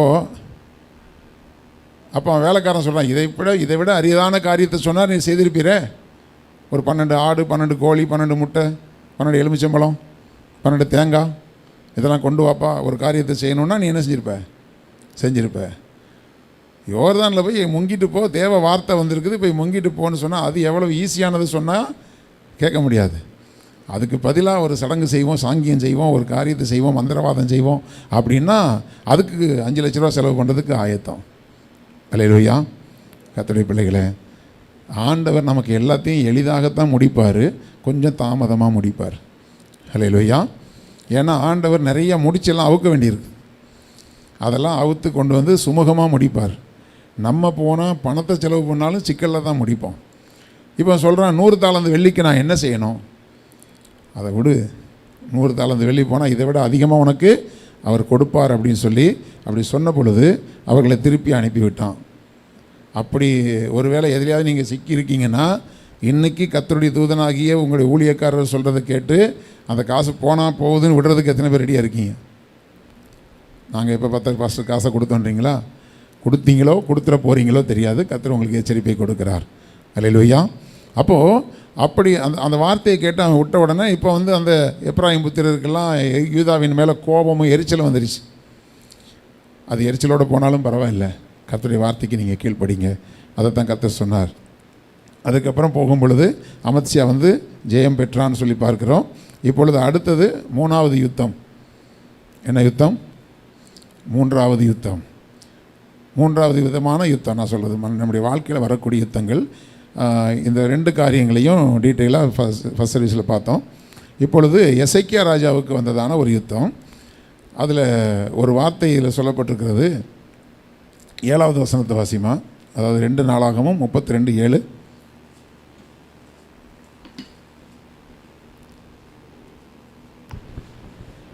நீங்கள் திடன் கொண்டு தைரியமாய் இருங்கள், அசீரியா ராஜாவுக்கும் அவனோடு இருக்கிற ஏராளமான கூட்டத்திற்கும் பயப்படாமலும் கலங்காமலும் இருங்கள். அவனோடு இருக்கிறவர்களை பார்க்கிலும் நம்மோடு இருக்கிறவர்கள் அதிகம். போதும். இதில் திடன் கொண்டு தைரியமாக இருங்கள் அப்படிங்கிறார். அந்த வார்த்தையை பார்க்கும்போது அவனோடு இருக்கிற ஏராளமான கூட்டத்திற்கும் பயப்படாமலும் கலங்காமலும் இருங்கள். ஒருவேளை இது வந்து காரணமே இல்லாமல் ஏற்பட்ட ஒரு யுத்தம். எசேக்கியா ராஜாவுக்கு வந்தது காரணமே இல்லாமல் ஏற்பட்ட ஒரு யுத்தம். ஏன்னா இந்த சனகரிப்பு ராஜா வந்து நிறைய ராஜ்யத்தை ஜெயிச்சுக்கிட்டே வராரு. அப்படி ஜெயிச்சுக்கிட்டு வரும்போது ஒரு அகம்பாவமும் ஒரு ஆணவமும் வந்துடுச்சு. ஏன்னா எப்போ அந்த காலத்தில் ஜெயிச்சிட்டாங்கன்னா ஏராளமான பொருட்களையும் நகைகளையும் கொள்ளையடிச்சிட்டு வந்துடுவாங்க. அதுதான் அந்த காலத்து யுத்தம். அதாவது உண்மையை சொல்லப்போனால் அந்த காலத்தில் ராஜாக்கள் என்று சொன்னால் கொள்ளையடிக்கிறவர்கள். புரியுதா? ஒரு நாட்டு மேலே, நாடுனா பெரிய பெரிய நாடுகளாக இருக்காது, குறுநில மன்னர்கள்னு சொல்லுவாங்களே, அப்படி சின்ன சின்ன ராஜ்யங்களாக இருக்கும். இப்போ இந்த போரூர் இருக்குன்னா போரூர் ஏரியாவுக்கு ஒரு தாதா இருப்பார், இப்பவும் இருப்பாங்க. இது சாலிகிராமம்னா சாலிகிராமத்துக்கு ஒரு தாத்தா இருப்பாங்க. இப்படி ஒவ்வொரு ஏரியாவில் போய் கேட்டால் சொல்லுவாங்க, இந்த ஏரியாவில் யார், இந்த இவருதுங்க அப்படின்வாங்க. அந்த காலத்துலேருந்து இந்த காலத்து வரைக்கும் அந்த கும்பல் இருக்க தான் செய்யுது, அது பாட்டுக்கு இருந்துட்டு போகுது. ஆனால் இப்படி குறுநில மன்னர்களாக இருக்கக்கூடியவங்க கொஞ்சம் படைபலம் கொஞ்சம் அதிகமாகிடுச்சுன்னா உடனே அடுத்து இருக்கக்கூடிய அடுத்த குறுநில மன்னர்களை போய் அடிப்பாங்க. அவங்களுடைய ஊரில் போய் எல்லாத்தையும் வெட்டி கொண்டு போட்டுட்டு அவங்க ஊரில் இருக்கிற எல்லா பொருளையும் அள்ளிட்டு வந்துடுவாங்க. ஆடு மாடுகள் ஒட்டகத்திலேருந்து எல்லாத்தையும் அள்ளிட்டு வந்துடுவாங்க, பொண்ணு பொருளெல்லாம் அள்ளிட்டு வந்துடுவாங்க. இப்படி யுத்தம் பண்ணி ஜெயிக்க ஜெயிக்க ஜெயிக்க பணம் சேர்ந்து போச்சு. இப்போ சனகிரிப் ராஜா வந்து எல்லாருக்கிட்டையும் மோதின மாதிரி எசேக்கியா ராஜா கிட்ட மோத ட்ரை பண்ணுறான். ஏன்னா இவங்க பல இடத்துல நல்லா நினச்ச காரியங்கள்லாம் சக்ஸஸ் ஆகிடுச்சு, அகம்பாவம் தாங்க முடியலை இல்லையா? அப்போது அகம்பாவம் தாங்க முடியாமல் போய் அடுத்து எசேக்கியா ராஜா தான் டார்கெட். எசேக்கியா ராஜா அரணான பட்டணத்தில் இருக்கக்கூடியவன், எருசலேம் தேவனுடைய சமாதானத்தின் பட்டணத்தில் இருக்கிறான். இப்போது அவன் மேலே அவனுக்கு ஒரு கண் வந்து இப்போ இவங்கெல்லாம் நல்ல ஏராளமான கூட்டமாக வந்து யுத்தம் பண்ணுறாங்க. இப்போது பணத்திமிரில் மோதுற ஒரு சண்டை. இது என்ன சண்டை? பணத்திமிரினால் மோதுற சண்டை, செல்வாக்குனால் வந்து மோதுறது. எங்களை யாரும் அடிக்கிறதுக்கு ஆளே கிடையாது, நான் நினச்சா சாதிப்பேன் அப்படிங்கிற ஒரு யுத்தத்தை சனகிரிப் ராஜா எசேக்கியா மேலே கொண்டு வரான். அப்படி வரும் பொழுது தான் இந்த எசேக்கியா ராஜா செஞ்ச ஒரு காரியத்தை நீங்கள் பார்த்தீங்கன்னு சொன்னால், இக்காரியங்கள் நடந்தேறி வருகையில் 1வது வசனத்திலிருந்து 2 நாளாகமும் 32. இக்காரியங்கள் நடந்தேறி வருகையில் அசீரியா ராஜாவாகிய சனகிரிப் வந்து யூதாவுக்குள் பிரவேசித்து அரணான பட்டணங்களுக்கு எதிராக பாளையம் இறங்கி அவைகளை தன் வசமாக்கி கொள்ள நினைத்தான். சனகரிப் வந்து எருசலேமின் மேல் யுத்தம் பண்ண நோக்கம் கொண்டிருப்பதை எசேக்கியா கண்டபோது, நல்லா புரிந்து கொள்ளுங்க, எசேக்கியா கர்த்தருக்கு பிரியமான ராஜா. எசேக்கியாவுடைய நாட்களில் அவன் இருந்த ஒரு நம்பிக்கையை போல அதுக்கு முன்னும் பின்னும் யாரும் ஆண்டவர் மேலே நம்பிக்கை வைத்ததில்லை அப்படிங்கிற ஒரு சாட்சியுமே இந்த வேத பகுதியில் இருக்குது. அப்படிப்பட்ட ஒரு நம்பிக்கை அவனுக்கு. ஏன்னா இவன் கர்த்தரை நம்பி இருக்கிற நம்பிக்கை நிமித்தமாகவே சனகரிப் அனுப்பின ரப்சாக்கே அவனுடைய படை தளபதி வந்து சொல்கிறான், யுத்தத்துக்கு மந்திர ஆலோசனைகள் செல்லுபடியாகுமான்னு கேட்குறான். அவன் என்ன சொல்கிறான், ஆண்டவர் மேலே நம்பிக்கையாக இருக்கிறது அவனுக்கு மந்திர ஆலோசனை, ஏதோ மந்திரமாயம் பண்ணி எங்களை ஜெயிக்கலான்னு பார்க்குறீங்களாடா? அல்லேலூயா. அதாவது சில நேரங்களில் எங்ககிட்ட மோதின சில பேர் வந்து முட்டி மோதி மூக்கு உடையும் பொழுது அவங்க சொல்லுவாங்க, இவங்க ஏதோ பண்ணுறாங்க எங்களுக்கு விரோதமாக.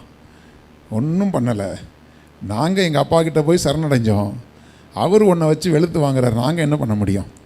அல்லேலூயா. எங்களுக்கு ஒன்றை மாதிரி மாம்ச யுத்தம் பண்ண எங்களுக்கு முடியாது, எங்களை பண்ணுறதுக்கு தேவன் அனுமதிக்கலை. நாம் ஆவியின்படி யுத்தம் பண்ணும்போது அங்கே வச்சு செய்கிறார் ஆண்டவர். அல்லேலூயா. ஒருத்தர் சொன்னார், நீங்கள் உங்கள் வீட்டில் வெஜ்ஜு செய்வீங்களா அப்படின்னு கேட்டார். நான் வெஜ்ஜு செய்வேன். அல்லேலூயா. நான் சொல்கிறது எத்தனை பேருக்கு புரியுது? நான் வெஜ்ஜு செய்வீங்களா? நான் வெஜ்ஜு செய்வேன். ஆண்டவர் சொல்வார், நான் வெச்சு செய்கிறவனுக்கு. அப்படி சில பேரை வச்சு செய்கிறாரு. அதுக்கு நாங்கள் என்ன பண்ண, அவங்க நினைக்கிறாங்க ஏதோ மந்திரம் பண்ணுறாங்க. மந்திரம்லாம் கிடையாது. முழங்காலம் முடக்குனா கர்த்தர் எங்களுக்காக நிற்பார். எத்தனை பேருக்கு அந்த விசுவாசம் இருக்கிறது? அல்லேலூயா. அப்படிப்பட்டதான ஒரு காரியத்தில் வந்து அவங்க நிற்கும் பொழுது எசேக்கியா ராஜா கர்த்தரோடு கூட இருக்கிறபடினால சனகரிப் வந்து எருசலேம் மேல் யுத்தம் பண்ண நோக்கம் கொண்டிருப்பதை எசேக்கியா கண்டபோது, நோக்கம்தான் மனசில் வச்சாங்க, கர்த்தர் வெளிப்படுத்திட்டார். அல்லேலூயா. கர்த்தரோடு இருக்கிற பிள்ளைகளுக்கு கர்த்தர் அநேக நேரங்களில் வெளிப்படுத்துவார். அதாவது அவங்களுக்கு ஒரு காரியத்தை சொல்கிறேன்.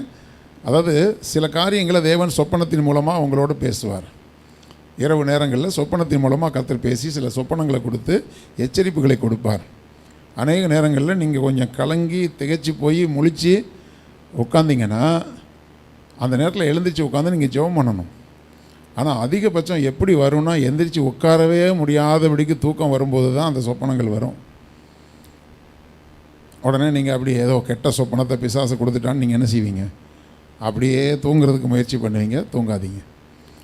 தேவன் மேல் பிரியமாக இருக்கிற அல்லது தேவன் உங்கள் மேல் பிரியமாக இருக்கும் பொழுது கர்த்தர் சில காரியங்களை உங்களுக்கு வெளிப்படுத்துவார்.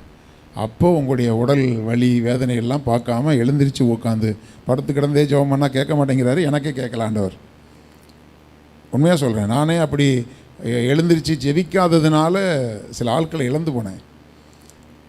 அதுவும் ரொம்ப நம்ம ஊரெல்லாம் அலைஞ்சு டயர்டாக வரும்போது எழுந்திரிக்கவே முடியாத சூழ்நிலையில் கர்த்தர் வெளிப்படுத்துவார் சில காரியங்களை. எழுந்திரிச்சு உட்காந்து உங்களுக்கு இன்னும் ஆவியில் ஒரு திருப்தி ஏற்படுகிற வரைக்கும் நீங்கள் ஜெபம் பண்ணணும். அப்படி ஜெபம் பண்ணும்போது தூக்கம் போயிடும். ஆனாலும் சில காரியங்களில் நீங்கள் ஜாக்கிரதையாக இருங்க. கர்த்தர் உங்களுக்கு வெளிப்படுத்துகிற காரியத்தை அசட்டையாக விட்டுறாதீங்க. இது ஞாபகம் வர்றதுனால உங்களுக்கு நான் சொல்கிறேன். எசேக்கியா ராஜாவுக்கு கர்த்தர் வெளிப்படுத்தினார். அவன் கண்டபோது, அவன் நோக்கம் கொண்டிருப்பதை கண்டபோது. அப்போது உங்களுக்கு விரோதமான யுத்தங்கள் வருகிறதுக்கு முன்னாடி நம்ம தேசத்தில் நடந்த எத்தனையோ பேர் அழிவுகளை எல்லாம் கர்த்தர் வெளிப்படுத்தியிருக்கிறார். அப்படி வெளிப்படுத்தி நான் ஒரு முறை ஜெபிக்காமல் போகும்போது பெரிய அழிவுகள் ஏற்பட்டது. அப்போ தான் நான் அந்த விஷயத்தை புரிஞ்சுக்கிட்டேன்.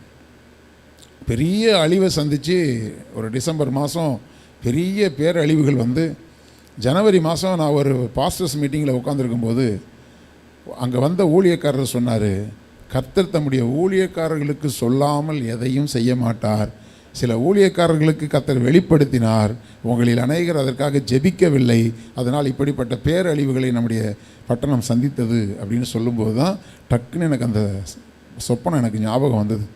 அவ்வளோ பெரிய பேரழிவை ஆண்டவர் காண்பித்து கூட நான் எழுந்திரிச்சு உட்காந்து ஜெபம் பண்ணலையே. அதில் எத்தனை உயிர்கள் போச்சு, எவ்வளோ சேதங்களாச்சு, எவ்வளோ நஷ்டங்கள் ஏற்பட்டிருக்கும், எத்தனை பேர் வீடுகளை இழந்திருப்பாங்க. அப்போ கர்த்தர் நமக்கு ஒரு காரியத்தை வெளிப்படுத்தும் போது தயவுசெய்து அலட்சியமாக நினைக்காதீங்க. கர்த்தர் நம்மக்கிட்ட சொல்லி எச்சரிக்காமல் வேறு யார்கிட்ட சொல்லுவார்? கர்த்தரை அறிந்திருக்கிற நம்மக்கிட்ட சொல்லாமல் யார்கிட்ட சொல்லுவார்? இல்லையா? ஏனென்றால் தேவனுடைய ரகசிய செயல் நம்முடைய கூடாரத்தில் இருக்கிறது, வேதம் சொல்கிறது. அல்லேலூயா. நீதிமானுடைய கூடாரத்தில் அப்படி ரகசிய செயல் இருக்கிறது. அப்படி ரகசியத்தை நம்மக்கிட்ட தான் வெளிப்படுத்துவார். அதனால் வருகிற சொப்பனங்களை நீங்கள் அலட்சியம் பண்ணாதீங்க. சும்மா என்னத்தையாவது யோசித்து கண்ட சொப்பனத்தை சொல்லிட்டு வந்து நீங்கள் பாஸ்டர் இப்படி சொப்பனம் கண்டேன் பாஸ்டர் நிற்கக்கூடாது. சொப்பனத்தை உங்களுக்கு தேவன் கொடுத்தா உங்களுக்கே வெளிப்படுத்துவார். அல்லேலூயா. புரியாத ஆள்கிட்ட போய் பேசுகிறதுக்கு அவருக்கு என்ன? இந்த இவன்ட்ட போய் நான் போய் ஜெர்மனியில் பேசினேன்னு வச்சுக்கோங்களேன், தமிழில் பேசினாலே ஒரு மாதிரி முழிக்கிறான். ஜெர்மனியில் பேசினா புரியுமாடா? புரியாதில்ல. அப்போ நான் பேசினா அப்போ நான் யார்? எனக்கு ஜெர்மன் தெரியும்னு காமிக்கிறதுக்காக வேணால் அவன்கிட்ட பேசலாம். உடனே நீங்கள் யோசிக்காதீங்க பாஸ்டருக்கு ஜெர்மன் தெரியுமான்னு. ஒன்றும் தெரியாது. கர்த்தருக்கு ஸ்தோத்திரம். அப்போது ஆண்டவர் அப்படி வெளிப்படுத்துவார். எசேக்கியாவுக்கு ஆண்டவர் வெளிப்படுத்தினார். அப்போது எசேக்கியா கண்ட பொழுது, அடுத்த வசனத்தை பாருங்க. எசேக்கியா கண்டபோது 5வது வசனம். சரி, அப்படி கண்டினியூ பண்ணி வாசிமா. நகரத்திற்கு புறம்பே இருக்கிற ஊற்றுகளை தூர்த்து போட தன் பிரபுக்களோடும் தன் பராக்கிரமசாலிகளோடும் ஆலோசனை பண்ணினான். அதற்கு அவர்கள் உதவியாய் இருந்தார்கள். அசீரியா ராஜாக்கள் வந்து அதிக தண்ணீரை கண்டுபிடிப்பானேன் என்று சொல்லி. இப்போ எசேக்கியா கண்டபோது உடனே வந்து அவனுக்கு ஒரு கர்த்தர் ஆலோசனை கொடுக்குறாரு பாருங்க. ஏன்னா இப்போது இவங்க மதில் சூழ்ந்த பட்டணத்துக்குள்ளே, அரணான பட்டணத்துக்குள்ளே தான் இருக்கிறாங்க. ஆனால் அவர்கள் வந்து முற்றுகை போடும் பொழுது என்ன பண்ணுவாங்கன்னா பொருளாதார தடைகளை போட்டுருவாங்க. இந்த தேசத்திலிருந்து எந்த ஒரு எக்ஸ்போர்ட் பண்ணவும் முடியாது, இம்போர்ட் பண்ணவும் முடியாது. இப்போ ஒரு தேசத்துக்கு மேலே வந்து ஒரு பொருளாதார தடை விதிச்சிட்டாங்கன்னா, இப்போ நம்ம நாட்டில் உள்ள காய்கறியோ எந்த ஒரு பொருளையோ வெளிநாட்டுக்கு ஏற்றுமதி பண்ண முடியாது. வெளிநாட்டிலிருந்து ஒரு காரியத்தை உள்ள இறக்குமதி பண்ணவும் முடியாது. முற்றுகை போடுகிறதுன்னா அதுதான். அப்போ நாட்டோடைய பொருளாதாரம் பாதிக்கும். அப்போ முற்றுகை போடும்பொழுது என்ன நடக்கும் அப்படின்னு சொன்னால், அவங்க ஒரே நாளில் முடிகிற விஷயம் இல்லை. வந்து மாதக்கணக்காக அவங்க எல்லோரும் அவங்களுடைய படையை கொண்டு வந்து இறக்கணும். அவங்க எல்லாருக்கும் ஆகாரம் கொடுக்கணும், அவங்களுக்கு தண்ணி கொடுக்கணும். ஆகாரத்தை கொண்டு வரலாம், தண்ணியை எவ்வளோ கொண்டு வர முடியும்? அப்போ அங்கங்கே இருக்கக்கூடிய நீரோடைகள் இருந்தால் தண்ணி எடுப்பாங்க. எசேக்கியா ராஜாவுக்கு ஆண்டவர் ஆலோசனை கொடுக்குறார், நீ யுத்தத்தை இப்படி தான் பண்ணணும். பாருங்கள், அது சொல்ல அசீரியா ராஜாக்கள் வந்து அதிக தண்ணீரை கண்டுபிடிப்பானேன் என்று சொல்லி அநேகம் ஜனங்கள் கூடி எல்லா ஊற்றுகளையும் நாட்டில் நடுவில் பாயும் ஓடைகளையும் தூர்த்து போட்டார்கள். இது நம்ம யோசிப்போமா?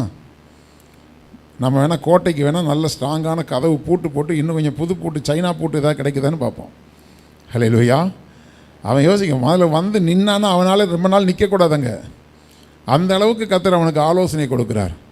அப்போ நீங்கள் சேனைகளின் கர்த்தர் உங்களோடு கூட இருந்தால் கர்த்தர் உங்களுக்கு விரோதமான யுத்தத்தை ஆண்டவர் வெளிப்படுத்துவார். அது மாத்திரமல்ல, அந்த யுத்தத்தை எப்படி செய்யணுங்கிறதுக்கு தேவன் உங்களுக்கு அதுக்கான ஞானத்தை கொடுப்பார். ஹல்லேலூயா. அப்போது அப்படி தூர்த்து போட்டார்கள். 5வது வசனம் சொல்கிறது, அவன் திடன் கொண்டு இடிந்து போன மதில்களை எல்லாம் கட்டி அவைகளையும் வெளியில் உள்ள மற்ற மதிலையும் கொத்தளங்கள் மட்டும் உயர்த்தி தாவீது நகரத்தின் கோட்டையை பலப்படுத்தி திரளான ஆயுதங்களையும் கேடயங்களையும் பண்ணி. இப்போது நமக்கு ஒரு செவுரை கட்டணுன்னாலே பெரிய பாடு.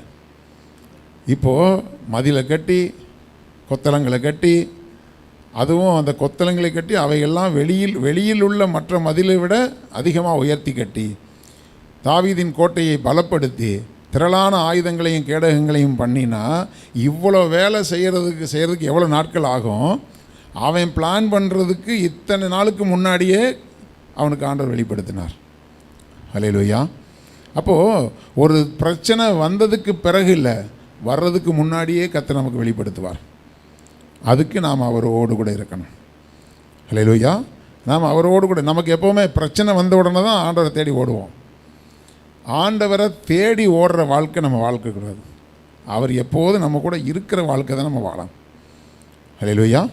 அப்போ தான் ஆபத்தில் நானே அவனோடு இருந்து அவனை தப்புவித்து அவனை கனப்படுத்துவேன்.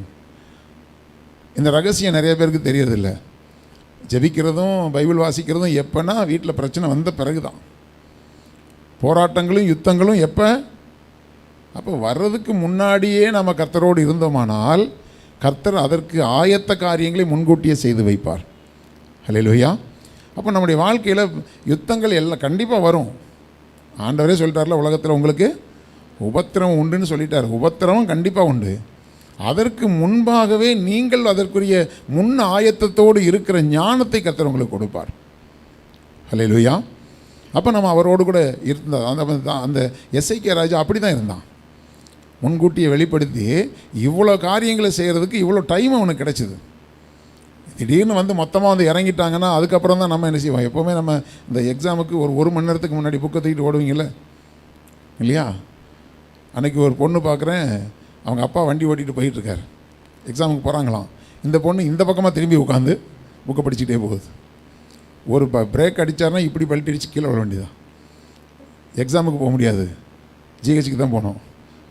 ஹல்லேலூயா. எப்போ ஆயத்தப்படுகிறது? அப்படி பண்ணுறீங்களாடா? கடைசி நிமிஷத்தில் நீங்கள் புக்கை எடுத்தீங்க, மண்டையில் ஒன்றும் ஏறாது. இவங்க யோசிக்கிறாங்க, பக்கத்தில் வந்து முன்னாடி வந்து உட்காந்து அவன் யோசிக்கிறான், தாத்தா இன்றைக்கி நம்மளையே டார்கெட் பண்ணிகிட்ருக்கிறார். ஹல்லேலூயா. ஒன்றை டார்கெட் பண்ணாமல் யாரடா பண்ண முடியும்? கர்த்தருக்கு ஸ்தோத்திரம். அப்போது அந்த கடைசி நிமிஷத்தில் இல்லையா, அந்த லாஸ்ட் மினிட்டில் வந்து நம்ம பண்ணுற எந்த முயற்சியுமே தோல்வியாக இருக்கும். அதுக்கு நீங்கள் எப்போதும் கர்த்தரோடு இருந்துட்டீங்கன்னு சொன்னால் கர்த்தர் உங்களை சுற்றிலும் ஒரு அரணான ஒரு கோட்டையை வச்சுருப்பார். சின்ன சின்ன டேமேஜஸ் இருந்ததுன்னா அதை சரி பண்ண வைப்பார். பாருங்கள், மதிலெல்லாம் எடுத்து கட்ட வச்சார். ஆண்டவர் அந்த ஞானத்தை எல்லாம் கொடுத்து ஆயுதங்களையும் கேடகங்களையும் பண்ணி ஜனத்தின் மேல் படைத்தலைவர்களை வைத்து அவர்களை நகர வாசலின் வீதியின் தண்டண்டையிலே கூடி வர செய்து அவர்களை நோக்கி திரும்ப சொல்கிறார், அவன் திடன் கொண்டது மட்டும் இல்லை. முந்தின 5வது வசனத்தில் பார்த்தோம் இல்லையா, அவன் திடன் கொண்டான். ஏன்னா நம்முடைய வாக்குத்தத்த வசனமே என்ன கொடுத்துருக்கார் ஆண்டவர்? நீங்கள் திடன் கொண்டு வேலையை நடப்பியுங்கள். அப்போது அவன் வந்து ஏற்கனவே கர்த்தருக்குள்ளே இருந்ததுனால அவனாகவே திடன் கொண்டான். தாவீது ஒரு முறை அவன் இஷ்டத்துக்கு போய், அதுக்கு பின்னாடி உள்ள வசனத்தில் நமக்கு நேரம் அனுமதித்தால் பார்க்கலாம். அவனாக முடிவு பண்ணி, போன வாரம் கூட தம்பி சொல்லும்போது அந்த வார்த்தையை சொன்னார், அவனாக ஒரு முடிவு பண்ணி ஆகீஸ்கிட்ட போய் சரண்டர் ஆனான். அவனாக முடிவு பண்ணி போனதுனால கடைசியில் பல காரியங்களை அவன் இழந்து போனான். இழந்து போனதுக்கப்புறம் அழுகிறதுக்கு பலன் இல்லாமல் போக மட்டும் அழுது அதற்கப்புறம் தன் தேவனாகிய கர்த்தருக்குள் தன்னை திடப்படுத்தி கொண்டான். அப்போது இப்போ தான் அவர் தேவனாகிய கர்த்தருக்குள்ளேயே வராரு. அப்போ அதுக்கு முன்னாடி அவராக தீர்மானித்து பெலிஸ்தீர்கிட்ட போனார், ஆகீஸ் ராஜா கிட்ட போனார், அவராக சில காரியங்களை செஞ்சார். அப்படி செஞ்சதுனால கர்த்தர் அந்த நேரத்தில், அந்த காலகட்டத்தில் கர்த்தர் அவனோடு இல்லை. ஆனால் இங்கே எசேக்கியா ராஜாவோடு கூட கர்த்தர் இருந்தார். அவன் எல்லா காரியங்களையும் அழகாக பிளான் பண்ணி எல்லாவற்றையும் செய்து அவன் திடனாக இருந்ததுனால தான் அடுத்த ஆளை திடப்படுத்துகிறான் இல்லையா? அப்போ நீங்கள் திடன் கொண்டு தைரியமாக இருங்கள். எல்லாமே பயங்கரமான சூழ்நிலை இருக்குங்க. இப்போ நம்ம இந்த வசனத்தை வாசிக்கும் போதெல்லாம் நமக்கு அவ்வளோவா தெரியாது, அந்த இடத்துல இருந்து பார்த்தா தான் தெரியும். ஹல்லேலூயா. ஏன்னா தகவல் வந்துக்கிட்டே இருக்குது. அந்த நாட்டை ஜெயிச்சுட்டு வந்தான், இந்த நாட்டை ஜெயிச்சுட்டு வந்தான், இந்த பட்டணத்தை இடித்து போட்டான், இந்த பட்டணத்தை தீக்கொளுத்தி போட்டான், அங்கேருந்து எல்லாத்தையும் கொள்ளையடிச்சிட்டு போனான், அந்த ராஜாவை கொலை பண்ணான், எல்லா தகவல்களும் வந்துக்கிட்டு இருக்கும்போது எசேக்கியா திடன் கொண்டு, ஹல்லேலூயா, 5 கன்னிகைகள், இன்னொரு 5 கன்னிகைகள் மணவாளன் வந்து விட்டார்னதுக்கப்புறம் தான் என்னையை தேடினாங்க இல்லையா? சில நேரத்தில் ஆரம்ப காலத்தில் பெட்ரோல் போட காசவே இருக்காது. 50 ரூபாய்க்கும் 30 ரூபாய்க்கும் பெட்ரோல் போட்ட காலங்களில் இங்கேருந்து எப்படியே ஒரு அசோக் நகர் வரைக்கும் போயிட்டு வரலான்னு பார்த்தா போகிற வழியில் பெட்ரோல் காலி ஆகிடும். ஹல்லேலூயா. அதுக்கப்புறம் வேதனையாக இருக்கும். இன்னொரு 30 ரூபா இருந்தால் போடலாமேன்னு பார்த்தா 30 ரூபா இருக்காது, தள்ளிகிட்டே வர வேண்டியது வரும். அப்போ காலியாக போனால் நமக்கு வேதனை பெருகுது. அன்றைக்கி காசு இல்லாமல் போடாமல் போனோம். சில கஞ்ச பிசினாரிகள் எவ்வளவு காசு இருந்தாலும் 30 ரூபாய் தான் பெட்ரோல் போடுவாங்க. அதுவும் நான் பார்த்துருக்கேன். நல்ல வசதி இருக்கும், ஆனாலும் 30 ரூபாய்க்கும் 50 ரூபாய்க்கும் தான் பெட்ரோல் போட்டுட்ருப்பாங்க.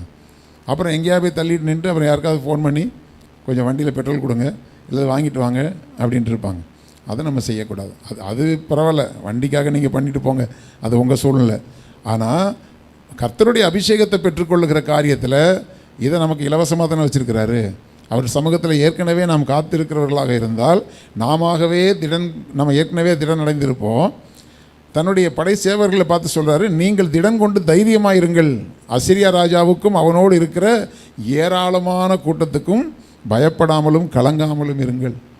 அப்போ இன்றைக்கு உங்களுக்கு அப்படியே படையெடுத்து நிற்கிறது போல் இருக்கக்கூடிய ஒரு ஏராளமான பிரச்சனை வீட்டில் போய் உட்காந்தா மண்டை அப்படியே குடையுது. ஆண்டவரே, அது இப்படி பண்ணுறாங்க, இவங்க இப்படி பண்ணுறாங்க, இது இப்படி பண்ணுறாங்க, இது என்ன செய்ய, அதை என்ன செய்ய, அப்படியே போராட்டத்தில் இருக்கும் பொழுது கர்த்தருடைய பிள்ளைகளே, ஆண்டவர் இன்றைக்கி உங்களுக்கு கொடுக்குற வார்த்தை, நீங்கள் திடன் கொண்டு, நீங்களே வாசிங்களே அந்த வசனத்தை வாசிங்க. 7வது வசனம்.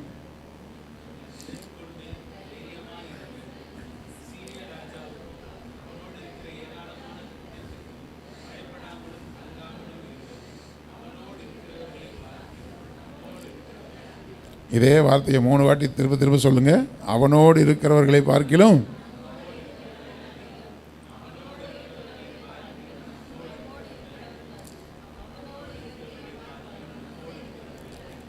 இதை வீட்டுக்கு போகும்போது சொல்லிகிட்டே போங்க. ஹல்லேலூயா. அடுத்து கீழே அதுக்கு இன்னொரு விளக்கம் கொடுக்குறாரு. அவனோடு இருக்கிறது மாம்ச புயம், நமக்கு துணை நின்று நம்முடைய யுத்தங்களை நடத்த நம்மோடு இருக்கிறவர் நம்முடைய தேவனாகிய கர்த்தர் தானே. ஹல்லேலூயா. ஆமாம், அருமையான வார்த்தை. நான் அவனோடு இருக்கிறது மாம்ச புயம், என் கூட சேர்ந்து வாசிங்க.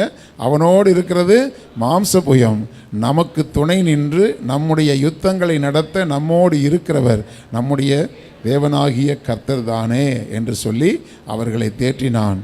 யூதாவின் ராஜாவாகிய எசேக்கியா சொன்ன இந்த வார்த்தைகளின் மேல் ஜனங்கள் நம்பிக்கை வைத்தார்கள். அல்லேலூயா. இன்றைக்கி கர்த்தர் சொல்கிற வார்த்தைக்கு மேலே நீங்கள் நம்பிக்கை வைக்கிறீங்களா? ஆமாம், அந்த வார்த்தையை பிடித்து கொள்ளுங்கள், அறிக்கை பண்ணுங்கள், அமைதியாக இருங்க, கர்த்தர் உங்களுக்காக யுத்தம் பண்ணுவார். அல்லேலூயா. ஆமாம். அப்போது இதுக்கு மேலே நமக்கு டைம் இல்லை. கீழே அதுக்கு பிறகு பல காரியங்கள் நடந்தது. கர்த்தருக்கு சித்தமாக அடுத்த வாரம் பார்க்கலாம். இத்தனை காரியங்களுக்கும் ஆண்டவர் அவனுக்கு பலன் கொடுக்கறதுக்கு இந்த மாத வாக்குத்தத்தத்தினுடைய கடைசி பகுதி, என் ஆவியானவரும் உங்கள் நடுவில் நிலை கொண்டிருப்பார், பயப்படாதேயுங்கள். நீங்கள் அவரையே நம்பி இந்த யுத்தத்தை நடப்பிக்கும்படி அவரை நம்பி இருக்கிறபடினாலே, அவருடைய ஒத்தாசையை நாடுகிறபடினாலே, என் ஆவியானவரும் உங்கள் நடுவில் நிலை கொண்டிருப்பார், பயப்படாதிருங்கள். ஆவியானவர் உங்களுக்கு ஒத்தாசை செய்வார். எதை எப்படி செய்யணும்னு கர்த்தர் உங்களுக்கு ஆலோசனைகளை கொடுப்பார். இவ்வளோ காலம் நீங்கள் எது மேலெல்லாம் நம்பிக்கை வச்சிங்களோ அதை விட்டுட்டு கர்த்தர் ஒருவரே என்னுடைய நம்பிக்கை. அதாவது இந்த வசனம் நான் அடிக்கடி ஜெபத்தில் சொல்லுவேன். வேஷமாகவே மனுஷன் திரிகிறான், விருதாவாகவே சஞ்சலப்படுகிறான், ஆஸ்தியை சேர்க்கிறான், யார் அதை வாரிக்கொள்வான் என்று அறியாதிருக்கிறான். இவ்வளவும் பார்த்து ஒரு தெளிவாக உலகத்தில் என்ன நடக்குன்னு பார்த்துட்டு அடுத்த வசனம் இப்பொழுதும் கர்த்தாவே நான் எதற்கு எதிர்பார்த்திருக்கிறேன், நீரே என் நம்பிக்கை. அல்லேலூயா. ஆமாம், வேஷமாக தெரிகிற வாழ்க்கை மேலே எனக்கு நம்பிக்கை இல்லை. ஆஸ்தியை சேர்க்குறதும் அந்தஸ்தை சேர்க்குறதும் அது என்னுடைய நம்பிக்கை இல்லை. என்னுடைய ஒரே நம்பிக்கை நீர் தான் ஆண்டவரே. ஹல்லேலூயா. அதனால தான் அவன் சேர்த்து வச்சதெல்லாம் கர்த்தருக்காக இழக்கிறதுக்கும் அவன் அது ஒரு மேட்டராகவே அவனுக்கு தெரியல. அவன் அரண்மனையில் இருந்தாலும் கர்த்தரை துதிப்பான், வனாந்தரத்தில் இருந்தாலும் கர்த்தரை துதிப்பான். ஹல்லேலூயா. தகப்பனுக்கு செல்ல பிள்ளையாக இருந்தாலும் கர்த்தரை துதிப்பான். கெபிக்குள்ளே போய் படுக்கிறது, கெபிக்குள்ளே போய் என்ன கல் தான் இருக்கும். நமக்கு கொஞ்சம் ஒரு பெட்ஷீட்டையாவது விரிச்சு படுத்தா தான் தூக்கம் வரும். ஆனால் அப்படி வீட்டில் செல்ல பிள்ளையாக இருந்தவன் இளைய மகன், அப்படிப்பட்டவன் இப்போ துரத்தப்பட்டு ராஜாவாக அபிஷேகம் வேற பண்ணப்பட்டிருக்கிறான். நமக்கெல்லாம் கண்ட இடத்துல படுத்தா தூக்கமே வராது. நமக்கு அதெல்லாம் ரொம்ப கந்தலாயிடும். ஆனால் போய் கெவிக்குள்ளே போய் அதுக்குள்ளே ஏற்கனவே கரடி ஒன்றுக்கு போச்சோ 2க்கு போச்சோ தெரியாது. சிங்கம் தங்கிச்சோ, பூனை தங்கிச்சோ, புலி தங்கிச்சோ தெரியாது. ஸ்மெல் இருக்கும். அதெல்லாம் வனாந்தரத்தில் இருக்கக்கூடிய கெவிகளில் நாத்தம் அடிக்கும். அதெல்லாம் தாண்டி கர்த்தர் என்ன நடத்துகிற பாதை இதுதானா? கர்த்தாவே ஸ்தோத்திரம் ஆண்டவரே, அல்லேலூயா, அல்லேலூயா. அப்படி கர்த்தர் தம்முடைய பார்வைக்கு நலமானதை செய்வாராகன்னு சொல்லி கர்த்தர் நடத்துகிற பாதையிலெல்லாம் அவனுக்கு தேவை எங்கே இருந்தாலும் அவரை துதிப்பான். அல்லேலூயா. அவன் கெவியில் இருக்கும்போது எழுதின பாட்டு, அபிமெலேக்கால் துரத்தி விடப்படுகையில் அவன் எழுதின பாட்டு வாசிக்கிறோம்ல. எல்லாத்துலேயும் அவன் கர்த்தரை துதித்து பாடிட்டு இருப்பான். கர்த்தர் அவனுக்கு அனுகூலமாய் நின்றார். அவனை யாராலையும் ஜெயிக்க முடியல. கர்த்தர் அவனை சுற்றிலும் இருக்கிற எல்லா சத்துருக்களையும் அப்புறப்படுத்தி அவனை வீட்டிலே குடியிருக்க பண்ணினார் என்று சொல்லி நம்ம வாசிக்கிறோம். அவனுக்கு இளைப்பாறுதலை கொடுத்தார் என்று பார்க்கிறோம். கர்த்தரை நம்பி இருக்கும் பொழுது நிச்சயமாக இப்பொழுது இருக்கிற எல்லா யுத்தங்களையும் தேவன் நீக்கி போட்டு உங்களுக்கு ஒரு இளைப்பாறுதலை கர்த்தர் தருவார். ஹல்லேலூயா. அப்படியே விசுவாசத்தோடு எழுந்து நிற்போம். ஹல்லேலூயா, ஹல்லேலூயா, ஹல்லேலூயா. ஸ்தோத்திரம், ஸ்தோத்திரம், ஸ்தோத்திரம், ஸ்தோத்திரம். அப்படியே இந்த பாடலை பாடுவோம். நான் உனக்கு சொல்லவில்லையா, நீ விசுவாசித்தால் என் மகிமையை காண்பாய் என்று உனக்கு சொல்லவில்லையா? ஹல்லேலூயா. Glory to Jesus. ஹல்லேலூயா, ஹல்லேலூயா, ஹல்லேலூயா, ஹல்லேலூயா. ஸ்தோத்திரம், ஸ்தோத்திரம், ஸ்தோத்திரம். நான் உனக்கு சொல்லவில்லையா, நீ விசுவாசித்தால் என் மகிமையை காண்பாய் என்று சொல்லவில்லையா? நான் உனக்கு சொல்லவில்லையா, நீ விசுவாசித்தால் என் மகிமையை காண்பாய் என்று சொல்லவில்லையா? வாக்கு பண்ணினவர் நானே, வாக்கு மாறிட மாட்டேனே, சொன்னதை செய்யும் அளவும் கைவிட மாட்டேன் உன்னை, கைவிட மாட்டேன் உன்னை, சொன்னதை செய்யும் அளவும். எல்லா விசுவாசத்தோடு கூட பாடுங்க. கைவிட மாட்டேன் உன்னை, கைவிட மாட்டேன் உன்னை. நாறிப்போன உன் வாழ்வை நறுமணமாக்கிடுவேன், ஞானி கிடந்த உன்னுடலை சொஸ்தப்படுத்திடுவேன். நாறிப்போன உன் வாழ்வை நறுமணமாக்கிடுவேன், வியாதியில் கிடந்த உன்னுடலை சொஸ்தப்படுத்திடுவேன்.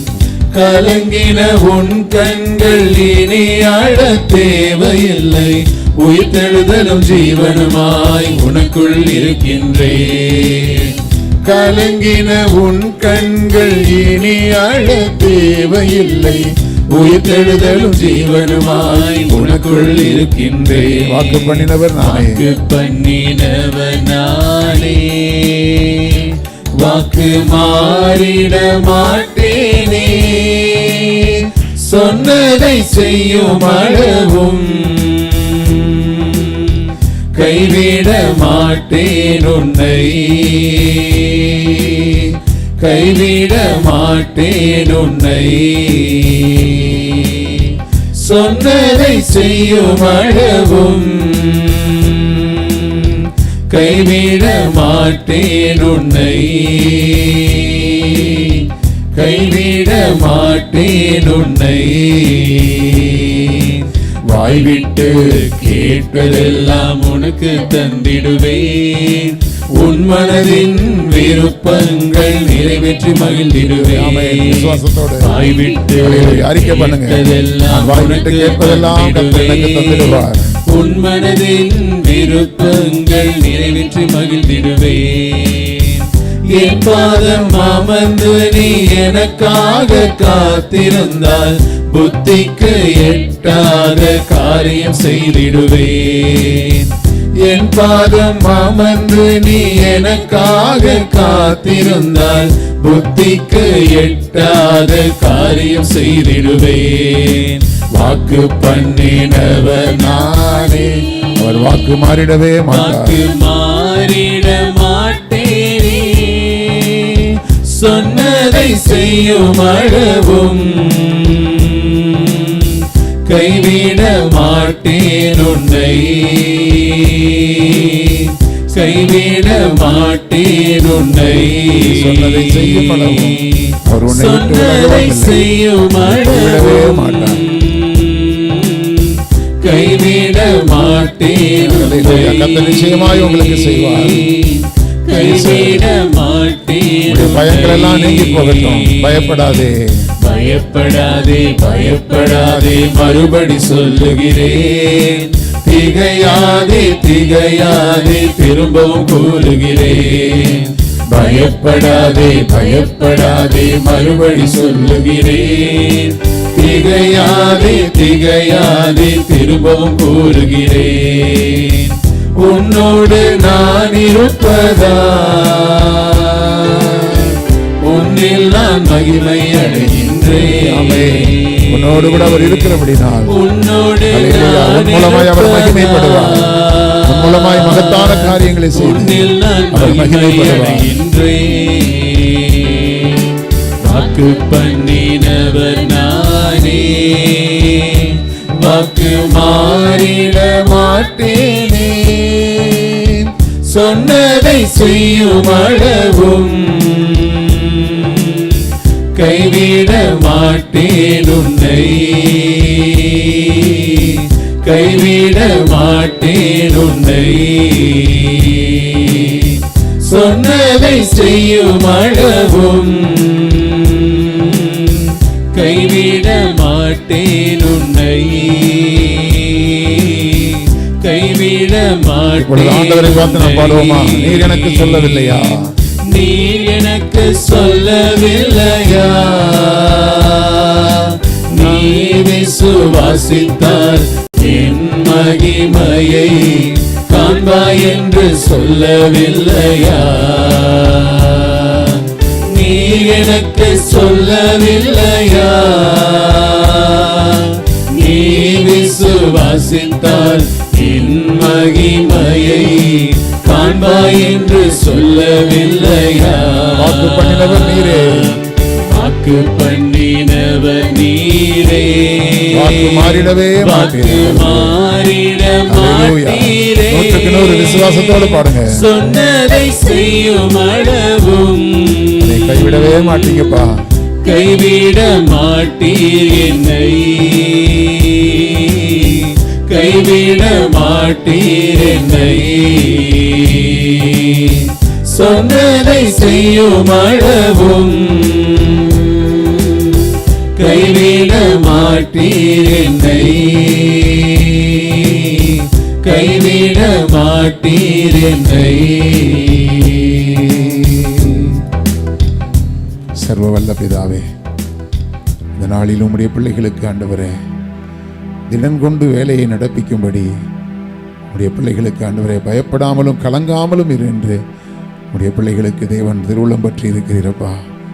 உடைய பிள்ளைகள் எப்படிப்பட்ட கலக்கத்தோடும் பயத்தோடும் உடைய பிள்ளைகள் வந்தார்களோ, எப்படிப்பட்ட நம்பிக்கையற்ற சூழ்நிலைகளில் வந்தார்களோ எனக்கு தெரியாத ஆண்டவரே. கர்த்தாவே, ராத்திரி முழுவதும் தேவனாகிய கர்த்தர் பல போராட்டத்தின் நடுவில் இந்த வார்த்தைகளை கொடுத்தீர். உடைய ஜனங்களை நீர் எவ்வளவாய் நேசிக்கிறீரப்பா. உடைய ஜனங்களுக்கு என்று தேவன் ஆயத்தப்படுத்தி கொடுத்த இந்த வார்த்தைகளை தேவனாகிய கர்த்தருடைய பிள்ளைகளுக்கு ஆசீர்வதித்து கொடுத்திருக்கிறீர். இந்த வார்த்தைகளை உடைய பிள்ளைகள் அப்படியே ஆண்டவரை விசுவாசித்து கை கொண்டு ஹல்லேலூயா, இனி மனுஷ ஒத்தாசைகளுக்கு அல்ல தேவனையே ஒத்தாசையாய் கொண்டு உம்முடைய பிள்ளைகள் தைரியத்தோடு கூட திடன் கொண்டு கடந்து போய் ஆண்டவரே உம்முடைய பிள்ளைகளை கொண்டு நீர் செய்ய போகிற மகத்தான கிரியைகளை உம்முடைய பிள்ளைகள் பார்த்து ஆண்டவரே உம்மை இன்னும் மகிமைப்படுத்த தேவன் உதவி செய்வீராக. சொன்னதை செய்யும் அளவும் நீர் உடைய பிள்ளைகளை கைவிடவே மாட்டீர் ஆண்டவரே. உடைய பிள்ளைகளுக்குள் இருக்கிற எல்லா பயங்களும் கலக்கங்களும் இயேசுவின் நாமத்தினாலே நீங்கி போகட்டும். உம்முடைய ஆறுதலும் சமாதானமும் ஆண்டவரே உம்முடைய பலமும் ஆண்டவரை நீர் கொடுக்க போகிற ஜெயமும் உம்முடைய பிள்ளைகளோடு தங்கியிருந்து மெய்யாகவே உம்முடைய பிள்ளைகளை நீர் நேசிக்கிறீர் என்பதை ஆண்டவரே அன்றைக்கு எசேக்கியா ராஜாவுக்கு காண்பித்த தேவன் ஆண்டவரே ஸ்தோத்திரம் உம்முடைய பிள்ளைகளுக்கு காண்பித்து உம்முடைய பிள்ளைகளுக்கு ஆண்டவரே எப்படி எசேக்கியா ராஜா விசுவாசத்தோடு இருந்த பொழுது யுத்தமே இல்லாதபடிக்கு எதிராய் எழும்பின ஆண்டவரே ரப்சாக்கேயும் அழிந்து போனான், சனகரிப்பும் அழிந்து போனான்.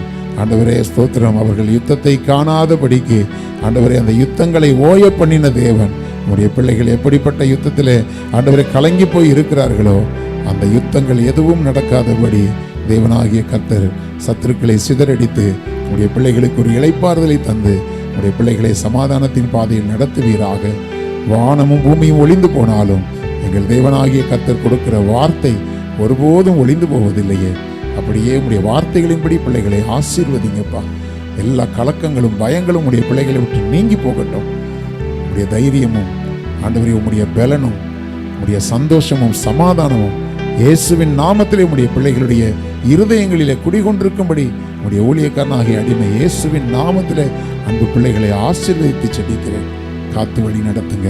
இந்த வாரம் முழுவதிலும் உடைய பிள்ளைகளுக்கு தேவையான நன்மையான ஈவுகளை தேவன் கட்டளையிட்டு ஒரு குறைவில்லாமல் பிள்ளைகளை நடத்தி பிள்ளைகளுடைய போக்குவரத்துகளை எல்லாம் தேவன் பாதுகாத்து ஆசீர்வதிப்பீராக, வழி நடத்துவீராக. எல்லா துதியும் கனமும் மகிமையும் உமக்கே செலுத்துகிறோம். இயேசு கிறிஸ்துவின் இன்ப நாமத்தில் ஜெபிக்கிறோம் எங்கள் ஜீவனுள்ள நல்ல பிதாவே, ஆமென். சத்தமா சொல்லுங்க.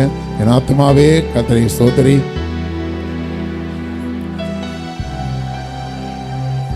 கர்த்தர் செய்த சகல உபகாரங்களையும் மறவாதே. ஆமென், ஆமென். ஆண்டவர் உங்களை ஆசீர்வதிப்பார். இந்த மெகா வேத வினா போட்டி 28ஆம் தேதி நடக்க இருக்கிறது. முதல் ஆராதனையில் சொல்லலை, பின்னாடி டோரில் யூத் கேம்ப்பு உங்களுக்கு ஒட்டப்பட்டிருக்கிறது. அந்த யூத் கேம்புக்குரிய நோட்டீஸை பார்த்துட்டு போங்க. ஆகஸ்ட் 15ஆம் தேதி எங்களுடைய தலைமை சபையிலே இந்த யூத் மீட்டிங் நடக்கும். அந்த யூத் மீட்டிங்கில் கலந்து கொள்ள போகிறவங்க அது டீட்டெயிலாக நீங்கள் அதில் படிச்சுட்டு போங்க. 28ஆம் தேதி நமக்கு நடக்கிற மெகா வேத வினா போட்டியில் ஏற்கனவே பேர் கொடுத்துருக்கவங்க ஷினு அங்கே இருக்கிறா, அவங்கக்கிட்ட போயிட்டு நீங்கள் பேரை மட்டும் சொல்லி நீங்கள் வரப்போகிறதுக்கு டிக் பண்ணிட்டு போயிருங்க. உங்களுக்கு ஹால் டிக்கெட் அவங்க ரெடி பண்ணி வச்சுருவாங்க. கர்த்தர் ஆசீர்வதிப்பார்.